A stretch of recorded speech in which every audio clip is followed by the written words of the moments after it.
Hey there, everybody. We're going to dive in and get started in our fourth session today in just a few minutes. So, just some quick reminders. If this is the first time that you've joined one of the sessions live, you want to make sure that you have all other streaming devices turned off so that you have the maximum available bandwidth so that you can have the best experience with the sound and the images while we're live streaming today. And then I want everybody to hang tight for just a minute and let me get the live stream going onto Facebook, and then we will get into our material because we've got a lot to cover today. It's going to take just a second to get that broadcast going. Then I'll cover chat roll one more time for those who are joining us live for the first time. And then we'll get to our material for today. And there it is. It's going in there live right now. Awesome. So let me grab here our freebie. If you have not downloaded the Artist Path to Success, the Thriving Artist Roadmap, I want to make sure that you go do that. So make sure that you have downloaded the Thriving Artist Roadmap, because that is basically our textbook for the Success Workshop. And we're going to be covering that last part of it today. So I want you to remember that there are 5 steps in the roadmap, 5 that we've covered. And those 5 keys are: first, that creative mindset; then second, having magnetic, compelling paintings; third, creating your online platform, which involves your website, your email list, and your social media hub; then fourth was to grow your audience of perfect people. You got to have that audience, and the audience comes from that online platform. Then the 5th component, the 5th thing, which is what we're covering today, is the sales mechanism. And remember, when I'm talking about the sales mechanism, I'm not just talking about the exchange of money. I'm talking about your impact. But you got to have a tool or a system in order to have that impact occur, in order to be able to convert your perfect people, who are your followers and fans, into your clients. And that's the final stage of that Thriving Artist Roadmap. So in order for you to really be able to have the maximum experience, I want to make sure first that everybody knows where to go to make a comment or ask a question. And that's the chat roll right down here at the bottom if you're on Zoom. So there's an idea bubble with 3 dots in it. And you want to click on that. I want everybody who's on Zoom to click on that right now so that you can make sure you know how this works. Now, I see some people are already on it. So once you have the chat roll open, I want you to look down towards the bottom. So the way you ask a question is to type your question or comment in where it says type message here. Then you hit enter or return, and that'll throw it up into the chat roll.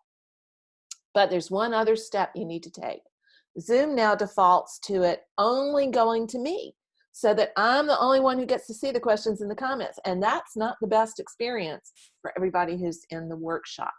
So make sure that you click the button that's right above where you enter your comment or question and select all panelists and attendees.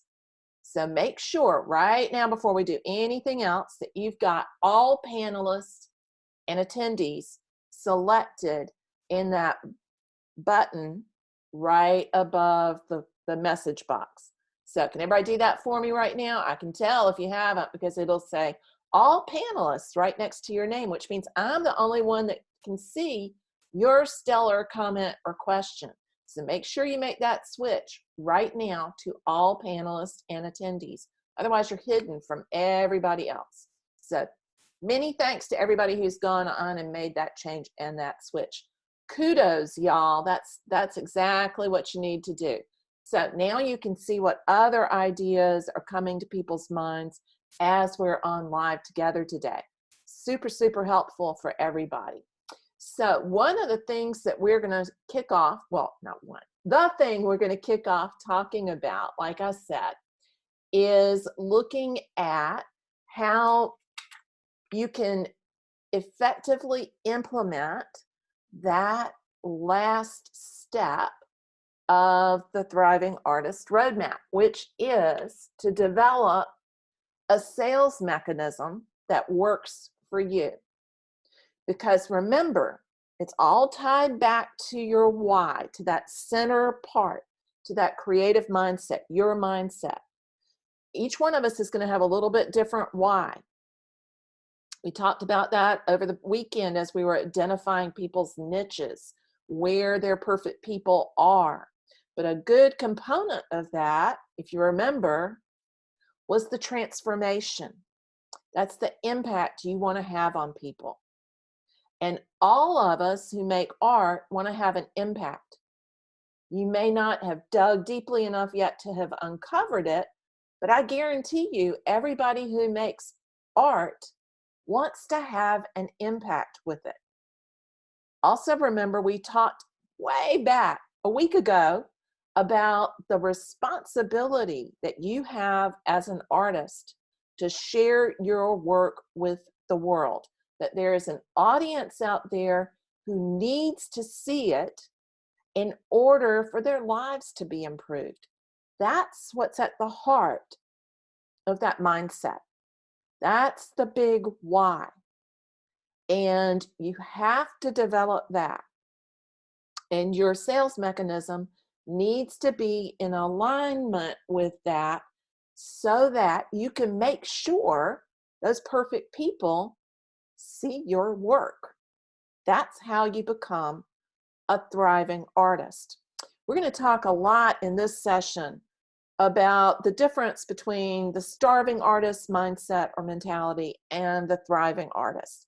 I'm even going to give those two ideas names, and I'm going to use some of my own names because I think that if I talk about the examples or an example of how I made that shift, that it'll help you see where those things are happening in your own creative practice right now. So we're going to talk about Molly. That's me a while back. That's one of my nicknames. Molly, who had the starving artist mindset and what the roadblocks were that got in her way, why she couldn't figure out how to create a profitable business so that she could paint full time. Then we're going to talk about Mary, who finally figured it out and created a system, the one that I've been sharing with y'all that we're going over again today, that made it so she could leave her full-time job in academia and go out to paint full-time. And instead of spending my days in cubicle land, because even academia is cubicle land. Have you ever sat through a faculty meeting? Oh my God, shoot me now. I used to have to go to my happy place to survive those. So if you've ever sat through one, you'll know what I'm talking about. I detest meetings. So getting rid of that weight so that I could paint and teach the way that I wanted to not have to sit in those meetings and instead go paint in the places that I love has transformed my life. And I want to show y'all how you can do that too. So I want you to not be Molly with a starving artist mindset. I want you to be Mary with the thriving artist mindset.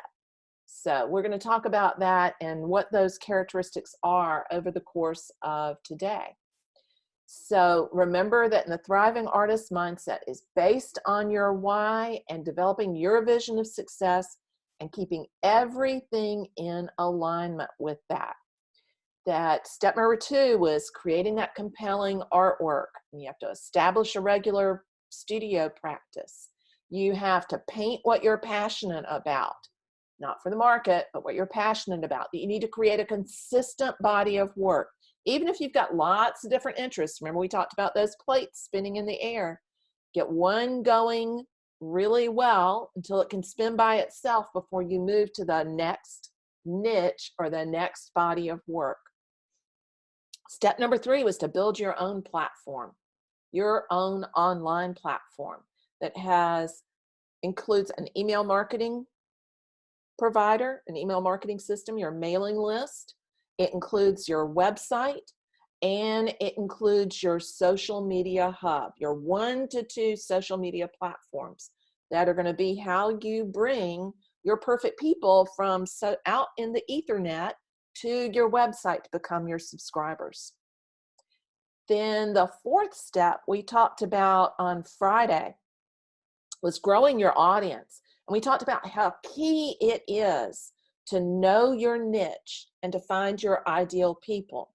And if you missed any of those sessions that we had on knowing your niche, go back to the free Facebook group and listen to those. Now, the first one's a little awkward because I had some tech difficulties in sharing my screen, but the other 2, the second half of Friday and Saturday and Sunday, we're going boom, boom, boom, going through people's niches and identifying their niche statement. Be sure to go listen to that, because as artists, we learn best by seeing and by doing. And when you watch it be done for somebody else, things will begin to click for you. Then today we're going to be talking about developing and using a sales mechanism. So if you have any questions about sales mechanisms, pop them into that chat roll. And remember, we're going to have some time at the end of the presentation today to talk about the sales mechanism and any questions you have about it. But we're going to dive into the meat of our presentation first. So step number 1 in creating a sales mechanism. Remember, the sales mechanism is not standing on the street corner saying, buy my fantastic paintings. I make the best paintings in the world. Because that's not good marketing. It's simply not good peopling either, is it? So what you want to do first is to create an offer that's based on what your audience wants. And how do you know what your audience wants? Anybody know? Pop that into the chat roll if you know how to find out what your audience wants. Who knows how to find out what your audience wants after you get those perfect people following you? Survey. That is going absolutely in that right direction. Yeah, you have to have built the relationship with your audience first, but go back to what Sandra said. Well, Amazon's where you find out what other people who are already looking for that want. Absolutely. But when you're creating an offer, something that you're going to sell, and by that I mean transferring to have impact, you need to ask your audience, because you don't want to make an offer to sell until you have the audience. You got to have those people first. Doesn't have to be a huge big list. A small list can actually be much more engaged. They can be hyper engaged, but you have to have an audience. Repeat after me. I will have an audience before I try to sell. Because if you try to sell without having an audience, you're speaking into the wind. There's nobody there to listen. If you have an audience, then you can do exactly what Sandra said. You can ask them. And that ask can come in the form of a survey. It can come in the form of a, do you like this, this, or this? Where you give them literally 3 options to choose from. Or it can come in the form of asking a question, a simple question on Instagram or on Facebook. It can come in the form of asking them a question via email. But you need to ask what they want. Ask for their feedback. Ask for their opinions so that you can speak to them more directly. It's the first step in what I call story selling, in developing that relationship that makes selling almost obsolete. You're not having to sell in the traditional sense. You are getting ready to make an offer to share with your beloved perfect people. And if you're treating them like your beloved perfect people, they're going to feel that, and they're going to know that what you have to offer is in alignment with what they want and need. So talk to them, ask them. Don't just throw something out there. When you talk and you ask, it's a whole lot easier. So let's think of some examples of this. If I am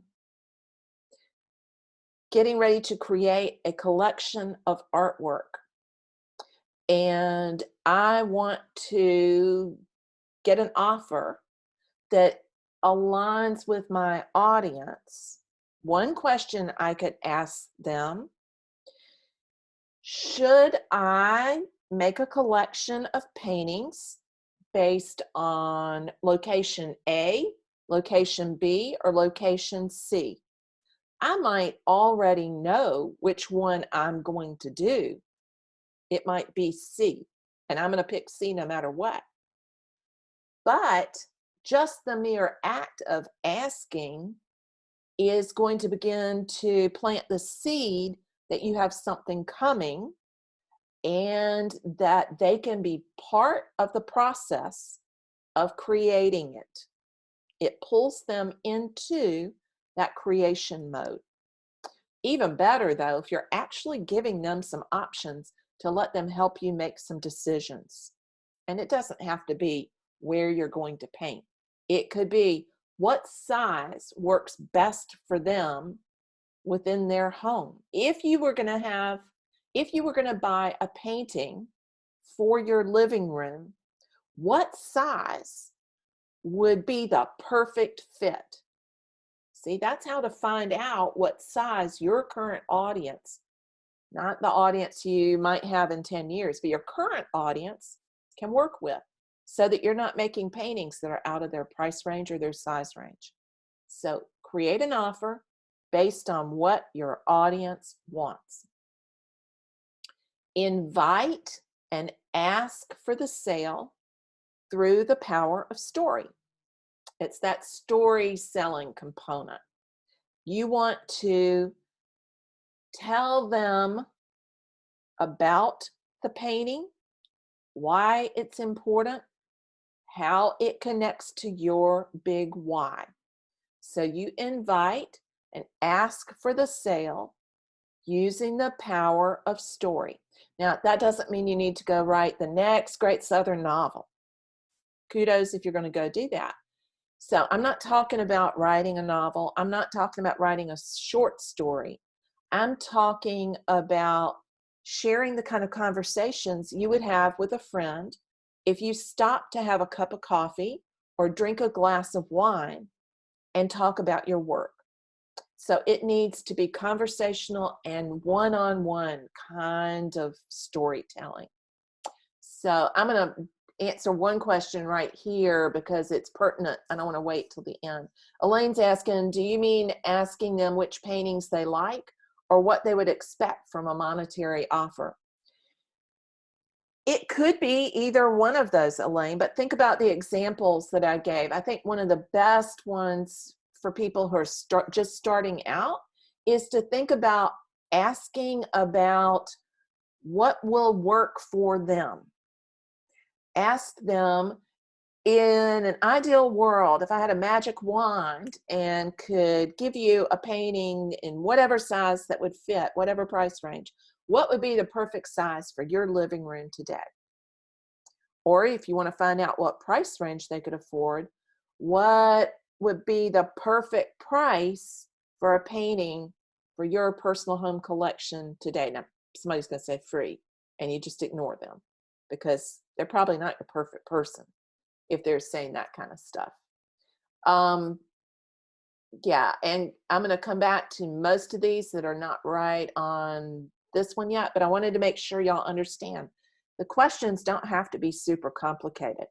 It can be, you can take 3 paintings you've already done And you can say, which one should I include in my collection that I'm getting ready to offer? Or it could be 10 paintings. I'm going to offer 4. Which should I offer? But ask them what they would want. You get some initial feedback without having to put the for sale sign out yet, so that you're pulling them down the pathway towards purchasing rather than shoving them up the hill towards purchasing. You're making the purchase decision easier. So remember always that your purpose as an artist, your purpose as a business owner, is to serve your clients. It is to serve. So make sure that whatever you're offering is in alignment with that impact that you want to have. Always make sure that you're in alignment with that idea of serving. And you may not know at first what that transformation that people need to see is, but if you're listening, if you're practicing good listening skills, and you listen to the responses that people make to your work on social media, you'll begin to see what it is that they need to see. So you have to practice good, strong listening skills. Remember, it's not about you, it's about them. So it's not about sharing all of your victories, all of your awards, and all of your big rocks that you've hit. It is about finding out what their big rocks are and helping them get there. Sometimes those big rocks are things that are way more fundamental and basic than you may realize. It could be filling an empty space on a wall. It could be no more complex than, my house is empty, I just moved into it, and I have nothing for the wall. That could be their big rock. Their big rock could be, I want to look like a more cultured and cultivated person. I need to look like a more cultured and cultivated person because I have to entertain clients in my home. Help me look more cultured and cultivated by owning original art. So it could be something as pedantic as status. It could be filling an empty wall space. But you gotta listen to what it is that your people are talking about and asking for. Yeah, Leslie, exactly. Like having a like survey of several paintings and let them decide which ones go in there. I do that. I absolutely do that. How many of y'all realize that I'm leading up to a launch of my paintings right now? Anybody? Anybody been following me on Instagram? Who's been following me on Instagram? Anybody at all? Well, if you've been following me on Instagram, then you may have noticed that I've been posting a painting almost every day. Yeah, I see some savvy people have realized that. Yeah, I'm posting them on my Facebook page too. So I've been posting a painting a day, and almost a painting a day. And they're primarily of Tybee Island, the marshes and the surrounding areas of Savannah, and the old rice fields of the Savannah Wildlife Refuge. And I've been talking about those in those posts every day in my stories and on my posts on social media. I'm warming that audience up. I'm letting them know that I have new stuff, brand new stuff. And before long, you'll see me starting to talk about, I have a collection that I'm getting ready to offer. And then you'll see me counting down to when it's going to be available. And then you'll see collections available. And I usually offer it to my list first and then to the general public. And that helps to get people on my email list. But I'm absolutely doing that right now. And I can tell from the response on my Instagram account, my Facebook account, I can look at the insights and I can tell which paintings are more engaging to my audience. And then I go do more of those. So if I'm seeing that people are responding more to big skies over the marshes and the old rice fields, guess where I'm going to be concentrating? I would anyway. Those are my favorite spots. And I think some of that comes across. But I'm doing social media listening. I'm watching the engagement levels. So that is one way you create an email list, as you begin to launch your paintings. But that they're all tied in together. So practice that listening. Serve your clients. So we're on to our fourth or fifth part of that sales mechanism. Cultivate client loyalty. So what might I mean by that? I mean, love all over the people who've already bought from you, because it is 10 times easier to make a sale to the people who've already purchased from you than it is to find a whole brand new client. That is old retail knowledge. How many of y'all ever worked retail? Anybody? Anybody in there? I had the wonderful experience when I first moved to New York back in the 80s when I was just out of school, to have to find a job fast, or otherwise I was going to starve. And I worked in a clothing boutique and worked retail for almost a year before I got a job in my own field in art and illustration. And those were invaluable lessons, absolutely invaluable lessons. And I watched my bosses, luckily it was a small shop and I became one of the assistant managers. I got to watch how they cultivated loyalty. And he would get on the phone after he had been into the garment district, and he would call previous clients to let them know when something new and special was coming.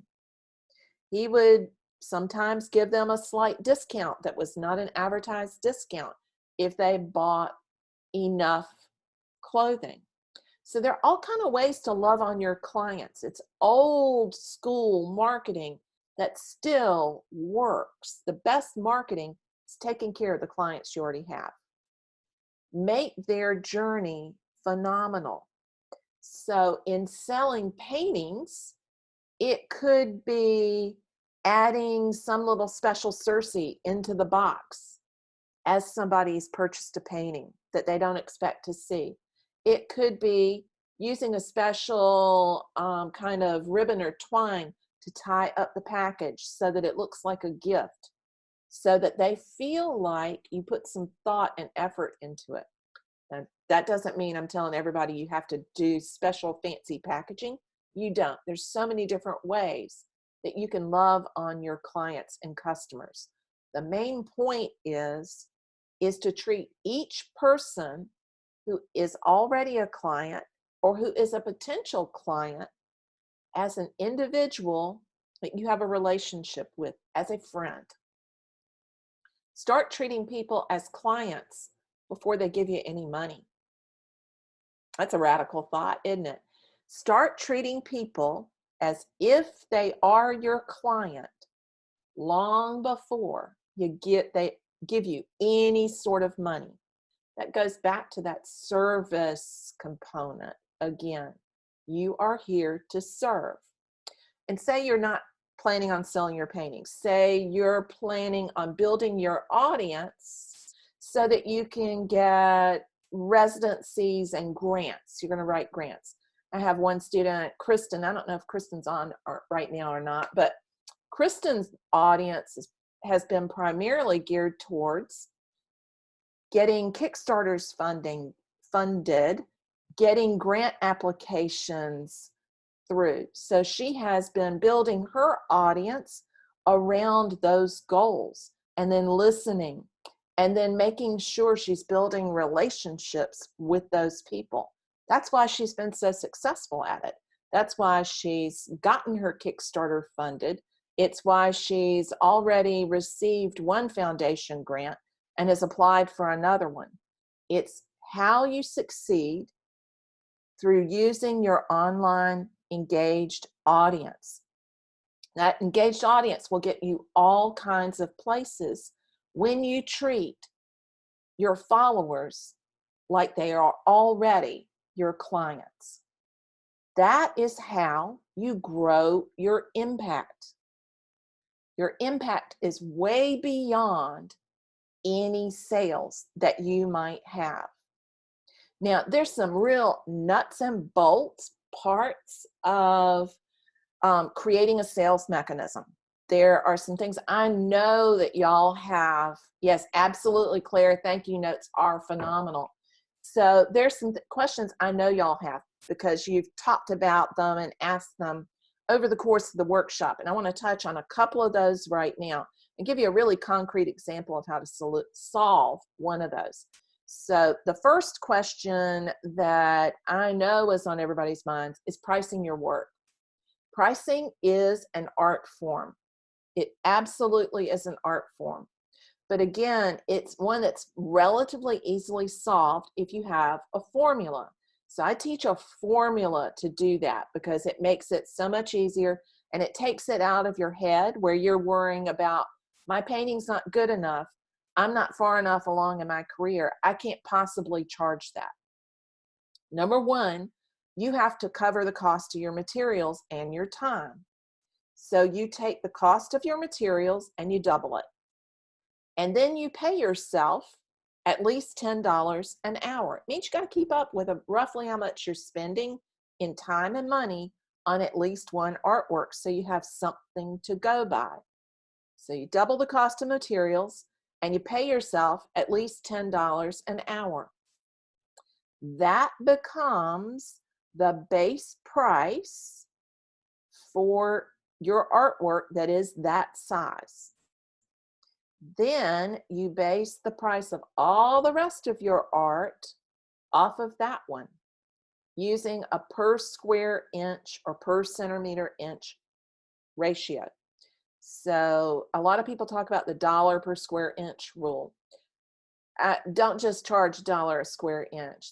That'll get you started, but it'll also kind of stop you dead in your tracks if you're competing with other people who are charging a whole lot more.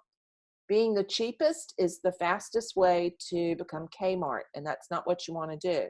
It tells people that you really don't think a whole lot of your work. So you don't want to be the bottom dollar person. You want to be somewhere in the middle when you're starting out. So you want to make sure that you are covering your cost. And the way to do that is to go through and figure out the cost of materials and your time, and then to get a per square inch number for that sample artwork that you based it off of. Once you do that, then you can create a pricing list for all of your work, and bam, all of that headache is gone. And you have the pricing list that you can use from then on out. Raise it when you need to, and there are even some sneaky ways to lower it if you find that you are overcharging or that you can't achieve that price point. So the problem most people have is not overpricing, it's underpricing. So make sure you're charging enough. How do you find that? You go and look at some of these places we've been looking at, like Saatchi Art, Artsy, Daily Paintworks. Look at online galleries of work that's comparable and similar to yours, and make sure your prices are in alignment. Your market is not just your metropolitan area, your state. It is everybody in the world who's interested in your niche. So get rid of this, I can't charge that because nobody will pay that here in South Carolina, or nobody will pay that here in Georgia. Because your clients, your perfect people, live all over the world. So set those prices, have a good price list, and feel confident about it. That's the key to asking for your sale at that price and completing the transaction. So pricing is I know a question that people had. Second question that a lot of people had was around just the nuts and bolts of shopping carts and payment gateways. How do I collect the money and where does it go? So the simplest shopping cart to use, the shopping cart is how people input their payment information, and the payment gateway is how it gets into your bank account. So the shopping cart is usually a piece of software that allows people to pick something and say they want to purchase it. And then they can input their payment information, and it goes through that payment gateway and into your bank account. The shopping carts can be as simple as PayPal's really simple free shopping cart. PayPal, in that case, would be both the shopping cart and the payment gateway, because the money comes to them and then it comes to you. One of the beauties of PayPal is it's free to get started with a business account. You're going to only pay when you make a sale, and every payment gateway is going to charge somewhere around 2.9%. That's the cost of doing business and their cost in acting as the gateway and then transferring the money. One of the things I love about PayPal is that as a seller, you have some protections there so that creepy people with fake accounts can't come buy your work and then disappear with the work without paying you. So it's really important to use a payment gateway where you have some sort of control over that kind of stuff. PayPal can still be your payment gateway even if you don't use their shopping cart. The other shopping cart that is great to get started with if you have a WordPress site is WooCommerce. That one's free and it connects to PayPal really easily. But the one I really recommend for most people is the shopping cart that comes with FASO. And I know Art Storefronts also has a shopping cart that comes with their offer. So the reason for using that is it's integrated right into it. You don't have to reinvent the wheel. And it's behind a firewall so that it can't be hacked. So both of those hook up with PayPal so that, again, PayPal can be your payment gateway. So there are other payment gateways out there, and it could be your bank. It could be something called Stripe. PayPal's is the easiest one to get started with. So shopping cart, you can do PayPal, or you can do FASOS, or you can do WooCommerce. Payment gateways, go with PayPal. They're not going to deposit your money right away, especially when you just get started, because they don't know that you're not somebody who's going to disappear and go sit on the beach with the money and not send the painting. So they hold it for about a week to 10 days at the beginning to make sure you're actually going to send the painting. The more you sell through them, the more you build up good karma, and the more quickly they're going to release your money. So be aware of that. You don't get it immediately, but you do know it's there. You can see it, and they'll transfer it. And know that no matter which payment gateway you're going to use, you're going to have to pay a percentage to that payment gateway for the transaction. It's just the way the world works. And those two things, I think, are the biggest sticking points for people in selling. The other big sticking point is that, how do I ask for the sale? Well, we just went through that. You do it by creating an offer. You initiate that sales discussion before you ever say the word sell, buy my stuff. So you create an offer based on what your clients want. Then you invite and ask for the sale using the power of story. Now, I've tested it and I've tried it just using Instagram all by itself to make that offer and that sale, and it works. My hesitation for anybody relying just on social media to do that is that you don't own the platform. And if it all goes south tomorrow, you could be sitting there with no sales mechanism system that works. You need to really make sure that email is part of that and that you collect email addresses so that you can have that sales mechanism under your own control. Social media is a crucial part of it, but it should not be the entire thing. You need to include both. Does that make sense? So it is super important that you have that sales mechanism system. It's the fifth part of the overall Thriving Artist roadmap that we've been talking about through the whole success workshop. Following that roadmap and the individual branches within it are the ways that you become the thriving artist. It's the way you become Mary instead of Molly.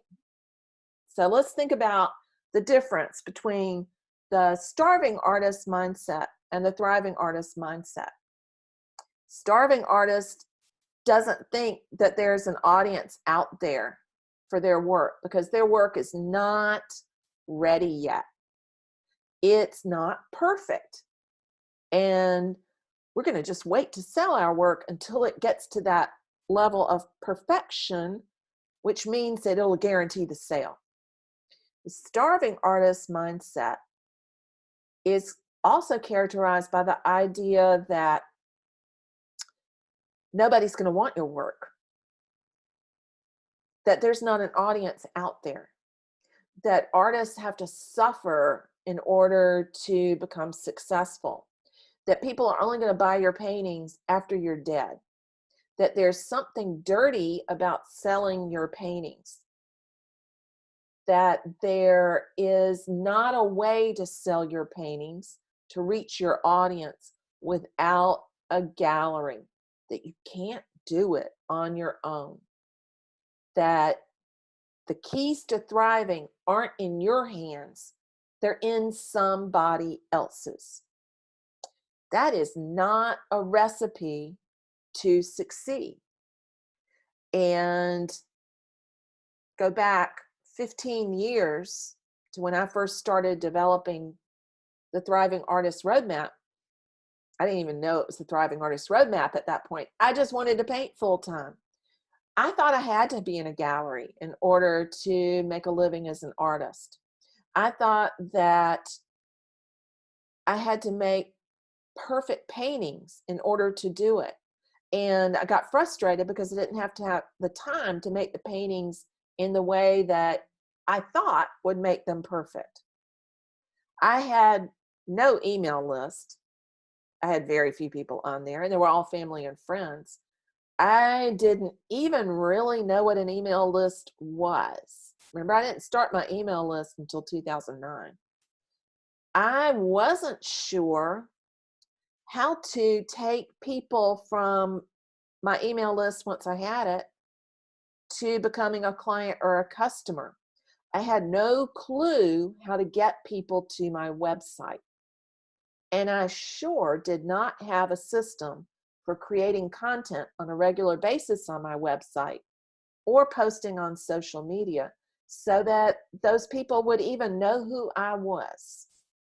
It was a long slog to become the thriving artist with an email list of over 20,000, 2 employees, and a full-time business and art practice. It took me a long time to get there. I don't want that to be a roadblock for y'all. I want you to understand that there are tools there right now that will help you get there.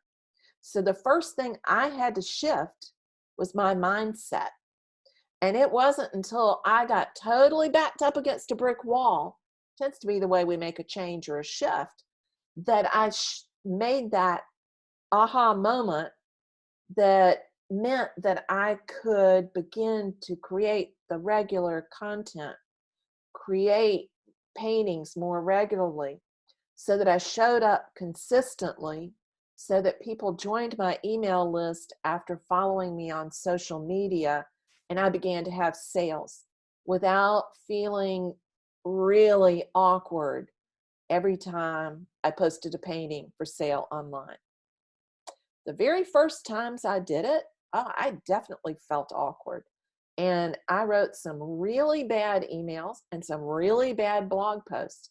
They were stilted, they were kind of too long, too short. All those mistakes, I've made them all. I've done all of the things wrong you could possibly do. I still do some every now and then. We all do. But I've gone over those hurdles and jumped those fences so that my followers, my students don't have to do that. There is no earthly reason in today's climate and culture for artists to have the starving artist mindset, to feel held back by anything other than their own lack of a dream. So think about what it is that you want. Dream that dream. Let's figure out how to put that system into place. So this system isn't just a theory. It's been proven. I have repeated that system over and over and over and over and over again. I've presented that system to audiences in the thousands. I've stood up on a stage and shared how to do this with people from around the world. It can happen and it can work for you. The system is relatively simple. I didn't say it was easy, but I said it's relatively simple because I have a motto: keep it stupidly simple.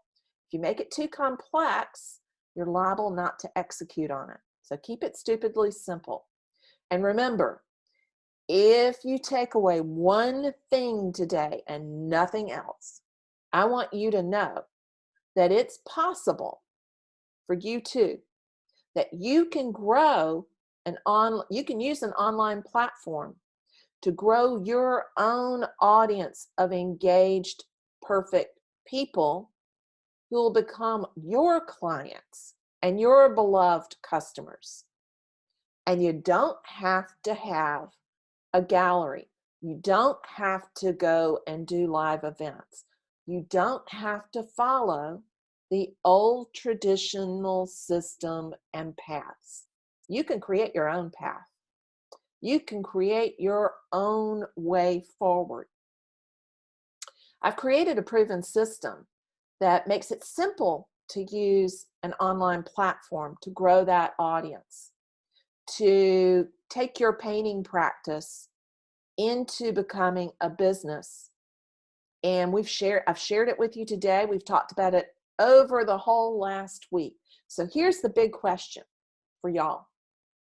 Here's the big question. How can you, and I mean you, and you, all of y'all out there, because I see you, how can you use this system for your own studio and business practice?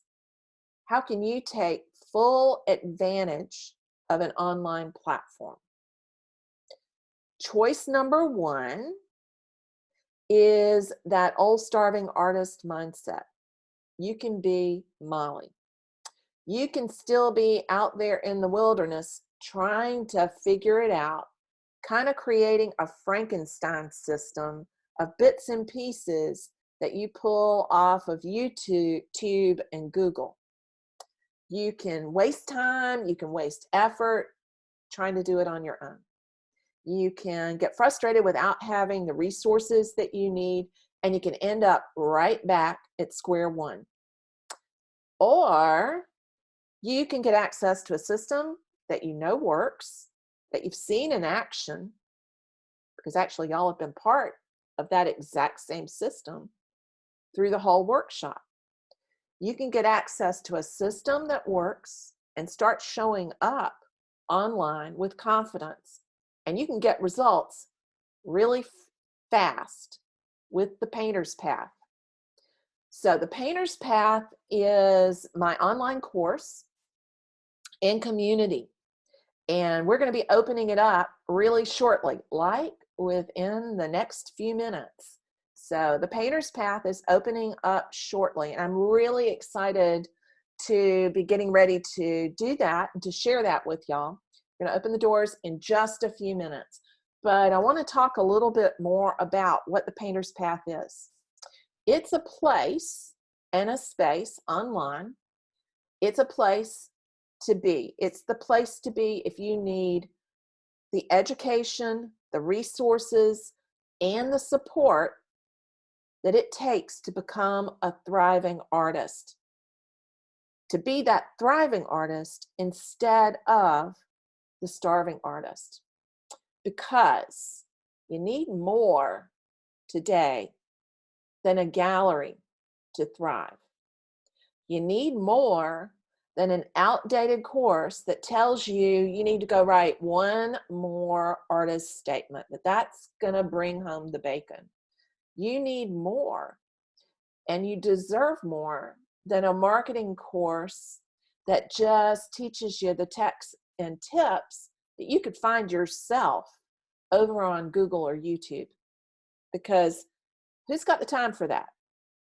Instead, you deserve a system that's not just based on one person's experience, but on hundreds of people's experience.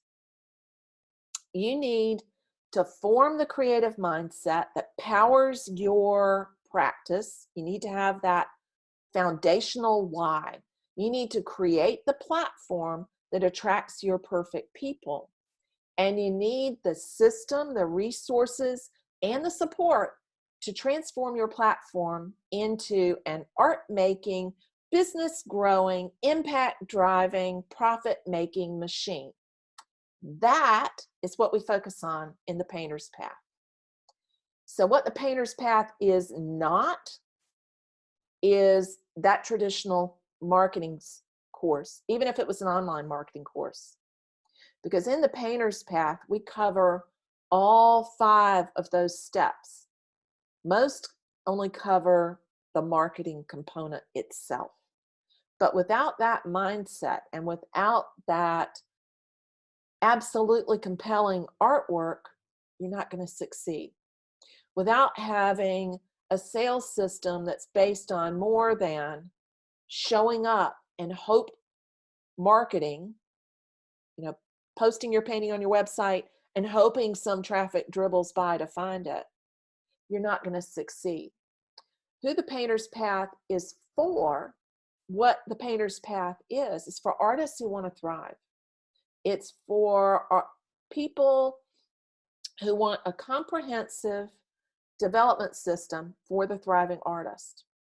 And what you get with the Painter's Path is, number 1, and let me share my screen here. What you get with the Painter's Path, first of all, is 12 weeks of the engaged and interactive online program. You get the course itself, which outlines the details of the system that we've been covering through the workshop. You also get lessons in how to create those paintings that are going to be more compelling for your audience. And you get exercises that help you develop and discover what your impact goal is, what your idea of success is. You also get 8 modules that cover each of the steps along the way of the Painter's Path, of the Thriving Artist Roadmap, so that you have a system for creating your own beautiful paintings, your own engaged audience, and a sales process that works for you. There are more than 50 videos inside the course.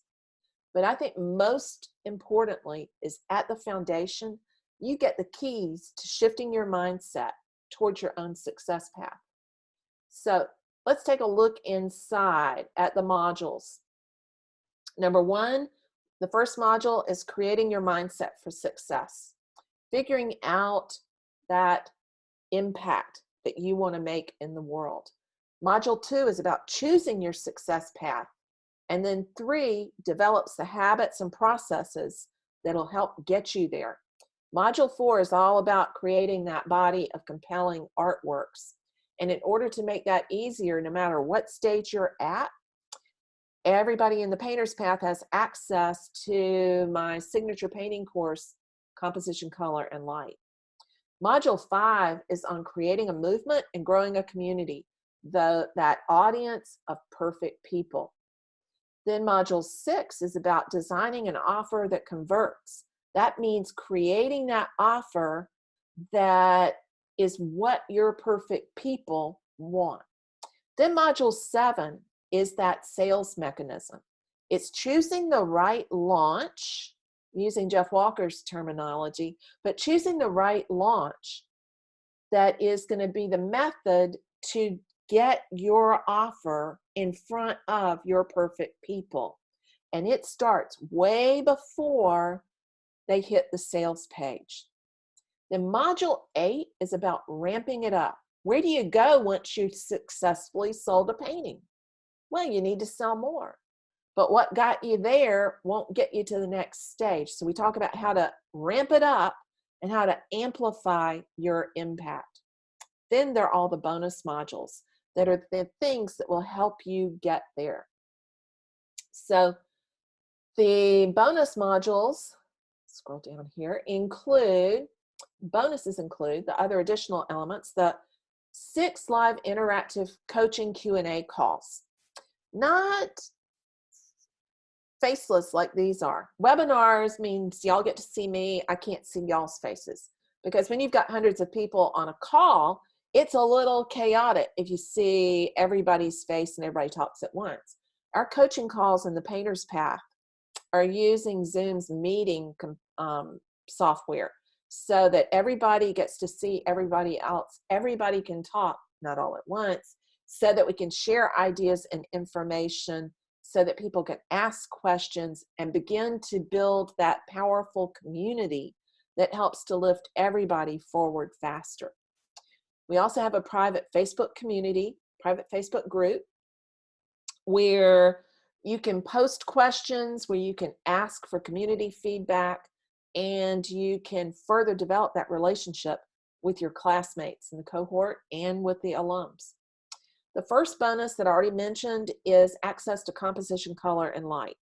Composition, Color, and Light is basically my former painting course from beginning level to developing your first series of compelling paintings.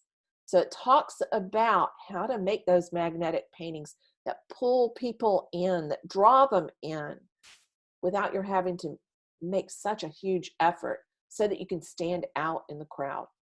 Second bonus is the painter's business. These are the strategies, the actual strategies for how you want to set up a website, how you want to structure your email list. It's the how-tos around creating that thriving business. Then you also get access to the Facebook Ads for Artists workshop. That is a separate recording of a weekend-long workshop that I did for my students last year on how to set up your first Facebook ads system. The social media jumpstart is bonus number 4, and that is the step-by-step method you use to begin to build your following on social media, whether it's on Instagram or on Facebook. There's also the 5-day video challenge. Video gets the, hands down, gets the most engagement online. I know that lots of artists are a little bit hesitant about putting themselves out there on video. The 5-day video challenge is a series of simple email prompts that will get you started on creating video content that you can share on Instagram and Facebook, and also on your website and with your email list. It's a way to begin to build that rapport with your perfect people. And just for today, I have an additional bonus for people who join the course today. Anybody who joins before midnight tonight will get a 30-minute one-on-one strategy session with me during the course of the next 12 weeks. So whoever joins today with any of the payment plans, it doesn't have to be a full pay. If you join with any of the payment plans today, you'll get a 30-minute strategy call, a one-on-one strategy call where we just talk together about laying out a plan for you to get from here where you are now to where it is that you want to be. How to get from here to there. Really concrete information. So we have some testimonials, some case studies on the website that you can explore from Teresa and Jim about their experiences in both CCL, composition, color, and light, and in the painter's path. And I would encourage you, if you are not sure if this is a good fit for you, to go and read those case studies and see where they were and where they are now. Many of you are already familiar with Teresa Edwards and Jim Morgan from our free Facebook group or from another course. So they are standout examples of people who've created their own painter's path. There's a no risk guarantee. If you want to try the painter's path, you can try it for a full 30 days, 100% risk-free. If it's not for you, you can get a full refund at the end of those 30 days, because I firmly believe, first of all, that once you're in there, you're not going to want out. Because the people that are in there is too fantastic, and because there is enough information in there to answer your questions about how you construct your own path forward as an artist who wants to thrive. If it's not for you, you can get a 100% refund with no questions asked. There are really 4 different options on how to get started in the painter's path today. You can join at the full pay, which is the best bargain. That's the center option, and pay $19.97 today and have access to the painter's path for the next full year and 12 weeks of group coaching over those 6 group coaching calls. If that full pay option is not for you, there is a 6-month payment plan at $397 a month that might make it more doable. We also have the 12-month pay plan available down here. You can follow that link and see what's involved with that. If you need to stretch those payments out a little bit longer, because I don't want anybody to feel like they can't afford it. If you really feel like you need lots more one-on-one help, that you don't want just those 6 group coaching calls, then adding the accelerator, my 6-month coaching mastermind program, might be for you. That is a limited number of people. Only the first 10 people can join that. That is a cohort that will be just of the people who are going through right now. And because that involves a lot of one-on-one and small group meetings every week, it's only available for 10 people. So the first 10 who sign up for that will be able to join the accelerator. It includes the course, the full course, and all the bonuses we've talked about so far. It also includes implementation calls to make sure that you get your goals accomplished over the course of the next 6 months. So it gives you more continued access to me and to the group, and more one-on-one coaching. Whichever option works for you, if you have any questions about that, feel free to email me at studio@marygilkerson.com, and I'll be happy to answer any and all of your questions. Even if you are not ready to make this leap to join the Painter's Path group, I want you to remember that you have the capability of using an online platform to grow your audience of perfect people. The Painter's Path provides you the avenue to get there faster and a system that's already in place, processes that are already created and laid out. It will get you there further, faster. But you have the ability to create that online platform and grow that audience.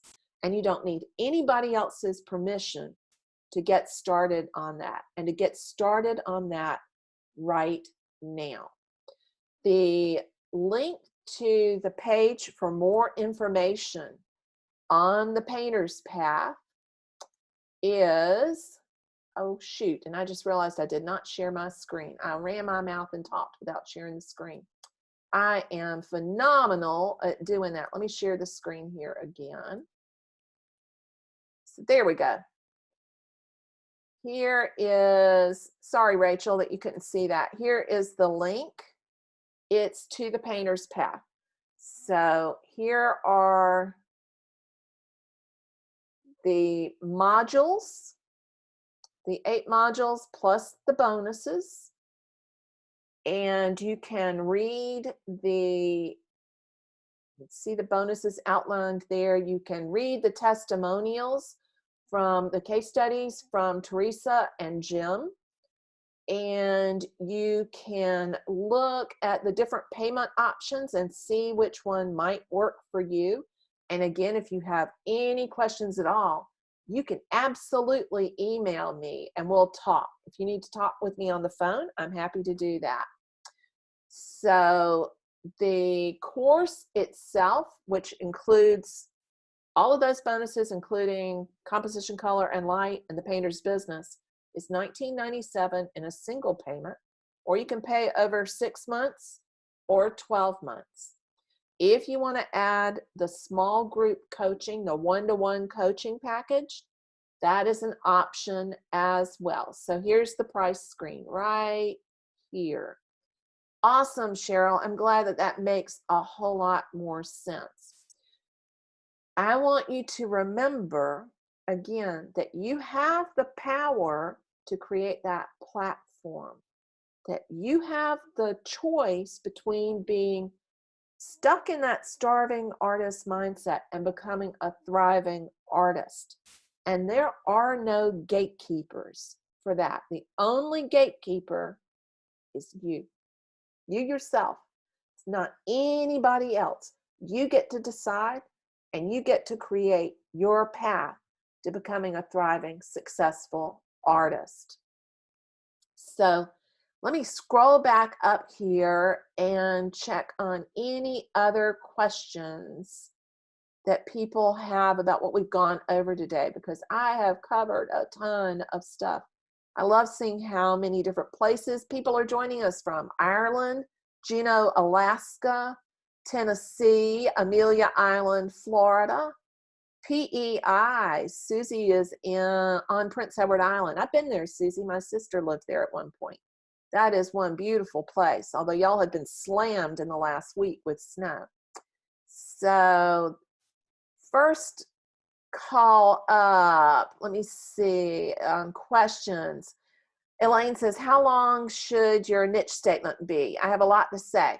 Well, you can talk, you can have lots of different ways to say your core niche, and you can talk in a more expanded version that becomes like an artist statement. But your niche statement needs to be something that would fit on your Instagram bio. It needs to be a sentence. So look back at the Know Your Niche handout that was with the email for the replay of session 3 on Friday, because I sent y'all all a link to the replay page, and there's a button on there underneath video 3 for you to download the Know Your Niche worksheet, and that'll tell you exactly what you need to know to put into that niche statement there, Elaine. Don't make it long, because if it's long, you're going to stumble over it as you talk. Your niche statement is what you say, and I don't like calling it the elevator pitch. It's like that. But it's what you say when people ask you what you do. It's what you say when you introduce yourself the first time online for Instagram and you're making your first post. I am, and I do this so that. It's not just about what you make, it's also about what you do for other people. Super important. And yes, those niche discussions are still available. Either Carson or I will make sure they're pinned to the top. So if you're in the Facebook group, the free Facebook group, the replays are in there too. And those are pinned to the top as announcements. You can find those by going to the sidebar on your desktop and clicking on announcements, or scrolling all the way up to the top in the group. You've got to be in the group, I mean physically on the group's Facebook page, and scroll up to the top, and the replays of the sessions and the discussions on the niche will all be pinned there so that you can go through those. So absolutely, they're still available. And Sandra, you get lots of brownie points for popping out the answer survey earlier when I asked that question, because you were spot on. Absolutely do the survey. And know and ask them. Absolutely. Y'all are getting it. I love that. Sandra says, I have a MailChimp email list of about 550 subscribers. That, my friend, is enough to do a whole lot with. When you have 300 to 500 subscribers, my friend, you are ready to launch. Get your stuff out there.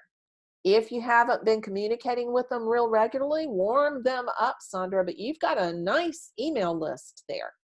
And you absolutely can do a whole lot with a list that size. It doesn't have to be 20,000 people or 10,000 people or 1,000.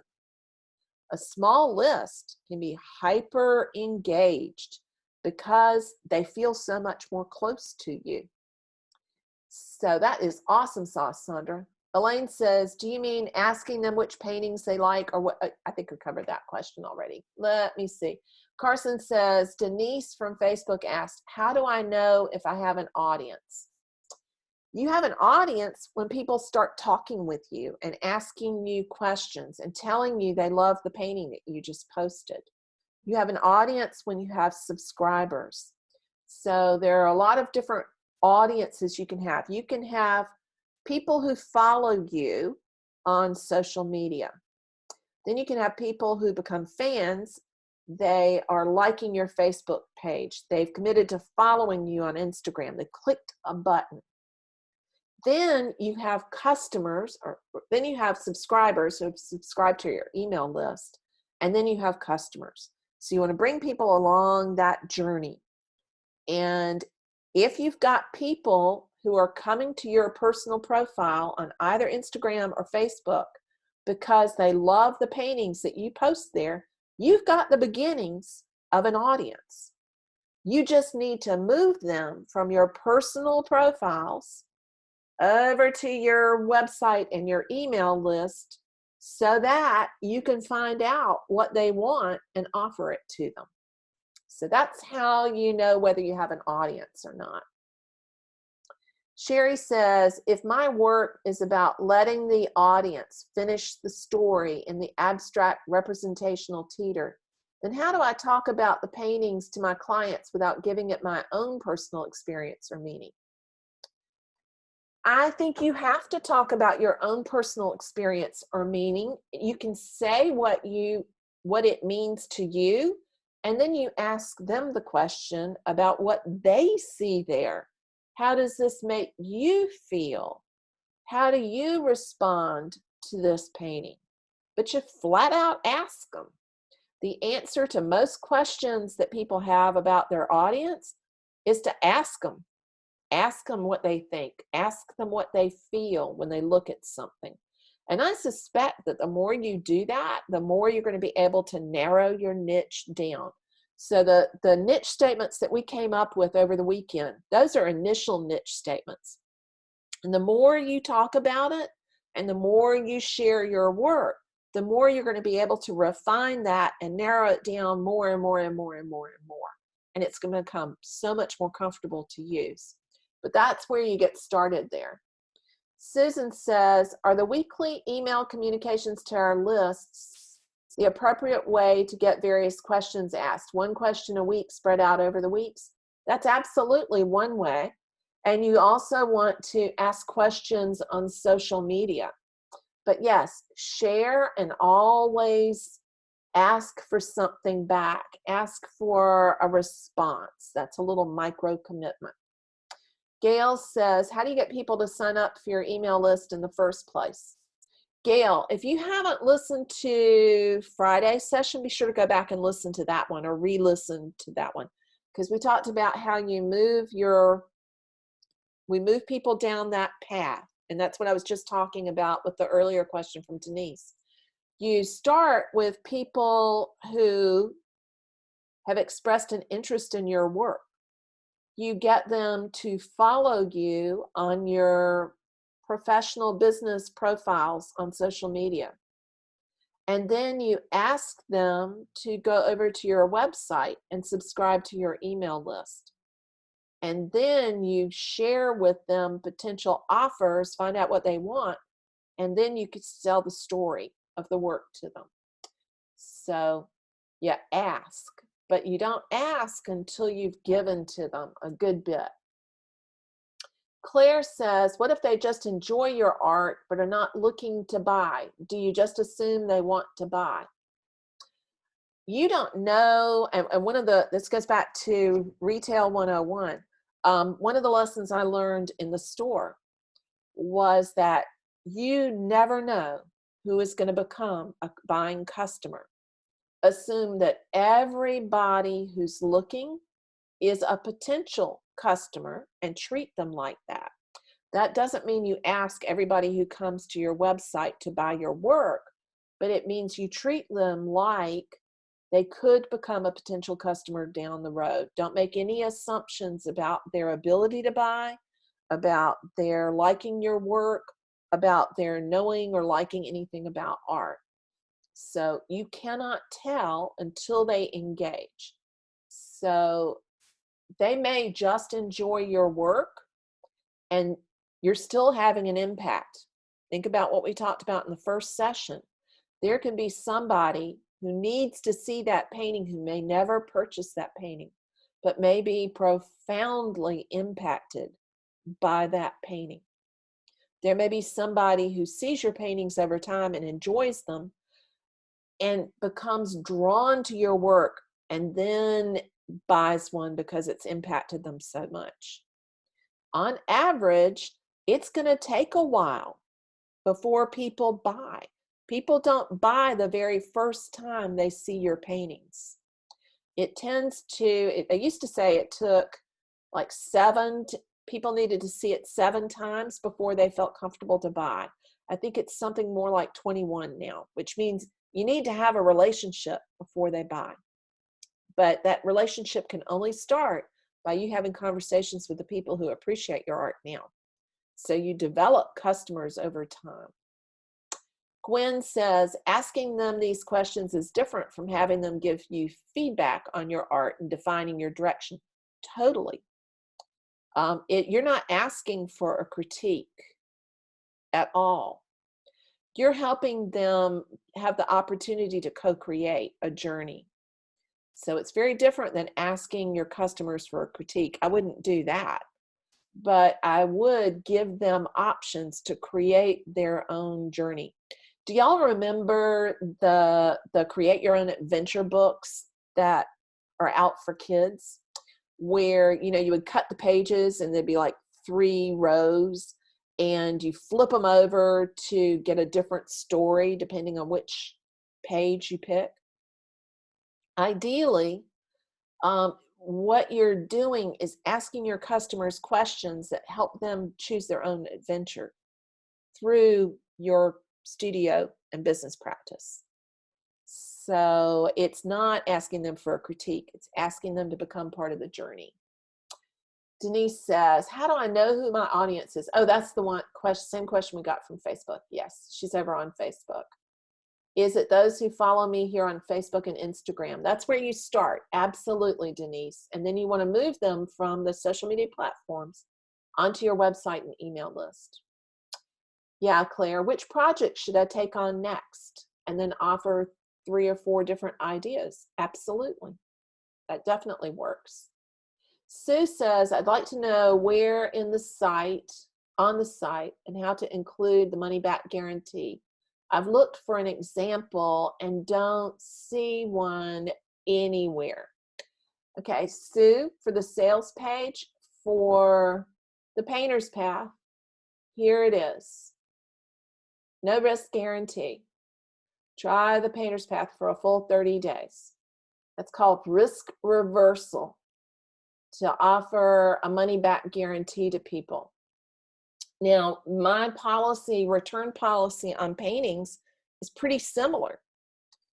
30 days. And if it's not one that they fall in love with, they can send it back and I'll refund them their money. I've never had to refund money for a painting.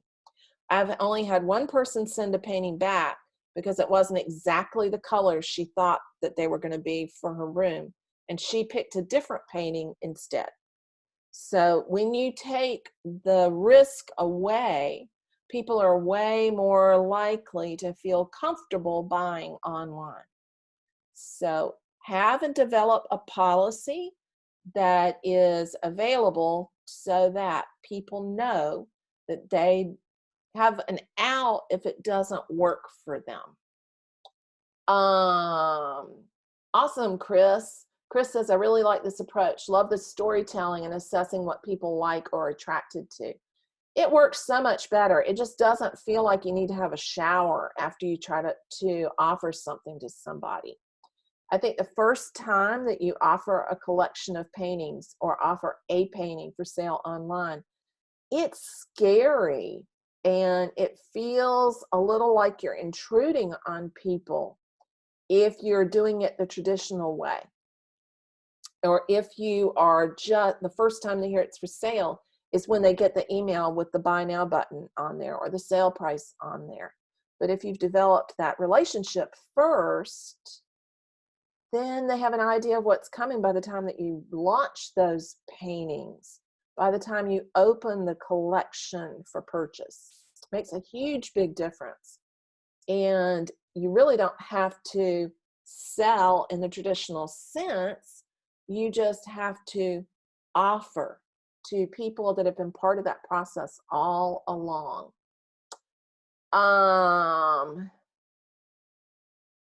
Yeah, Denise, awesome. Denise says, I actually put a post out the other day about what they look for in art.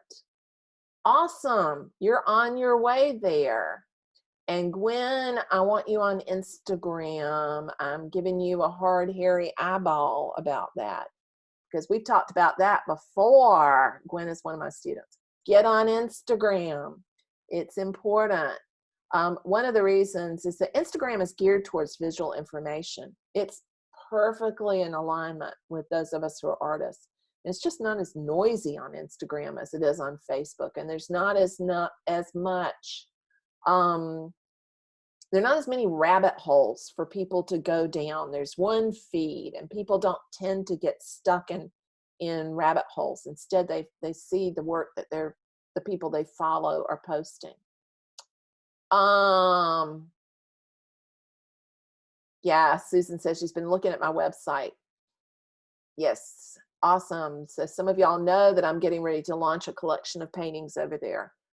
Perfect. And I've talked about how to get a list. Yeah, Cindy says, I've watched you do this before on Facebook and email. You're not a slow learner, Cindy. It takes a while for it to click. It takes a while for you to see the framework in action and to realize it's a process that you could use and you could do too. And Leslie says she's narrowed her niche down to North Central Texas landscapes. Awesome. That really begins to speak to a pocket of perfect people. And it's not necessarily people from Texas, but people who love Texas. And there are a lot of people who are passionate about Texas. They're an example of in a parallel industry. There are two brothers out of Charleston who started an online mail order company selling Southern South Carolina in particular food products to expats in New York who couldn't find their favorite Southern food items in any of the stores in the Northeast. You can find it now because Southern food's become cool, but that's a really narrow niche.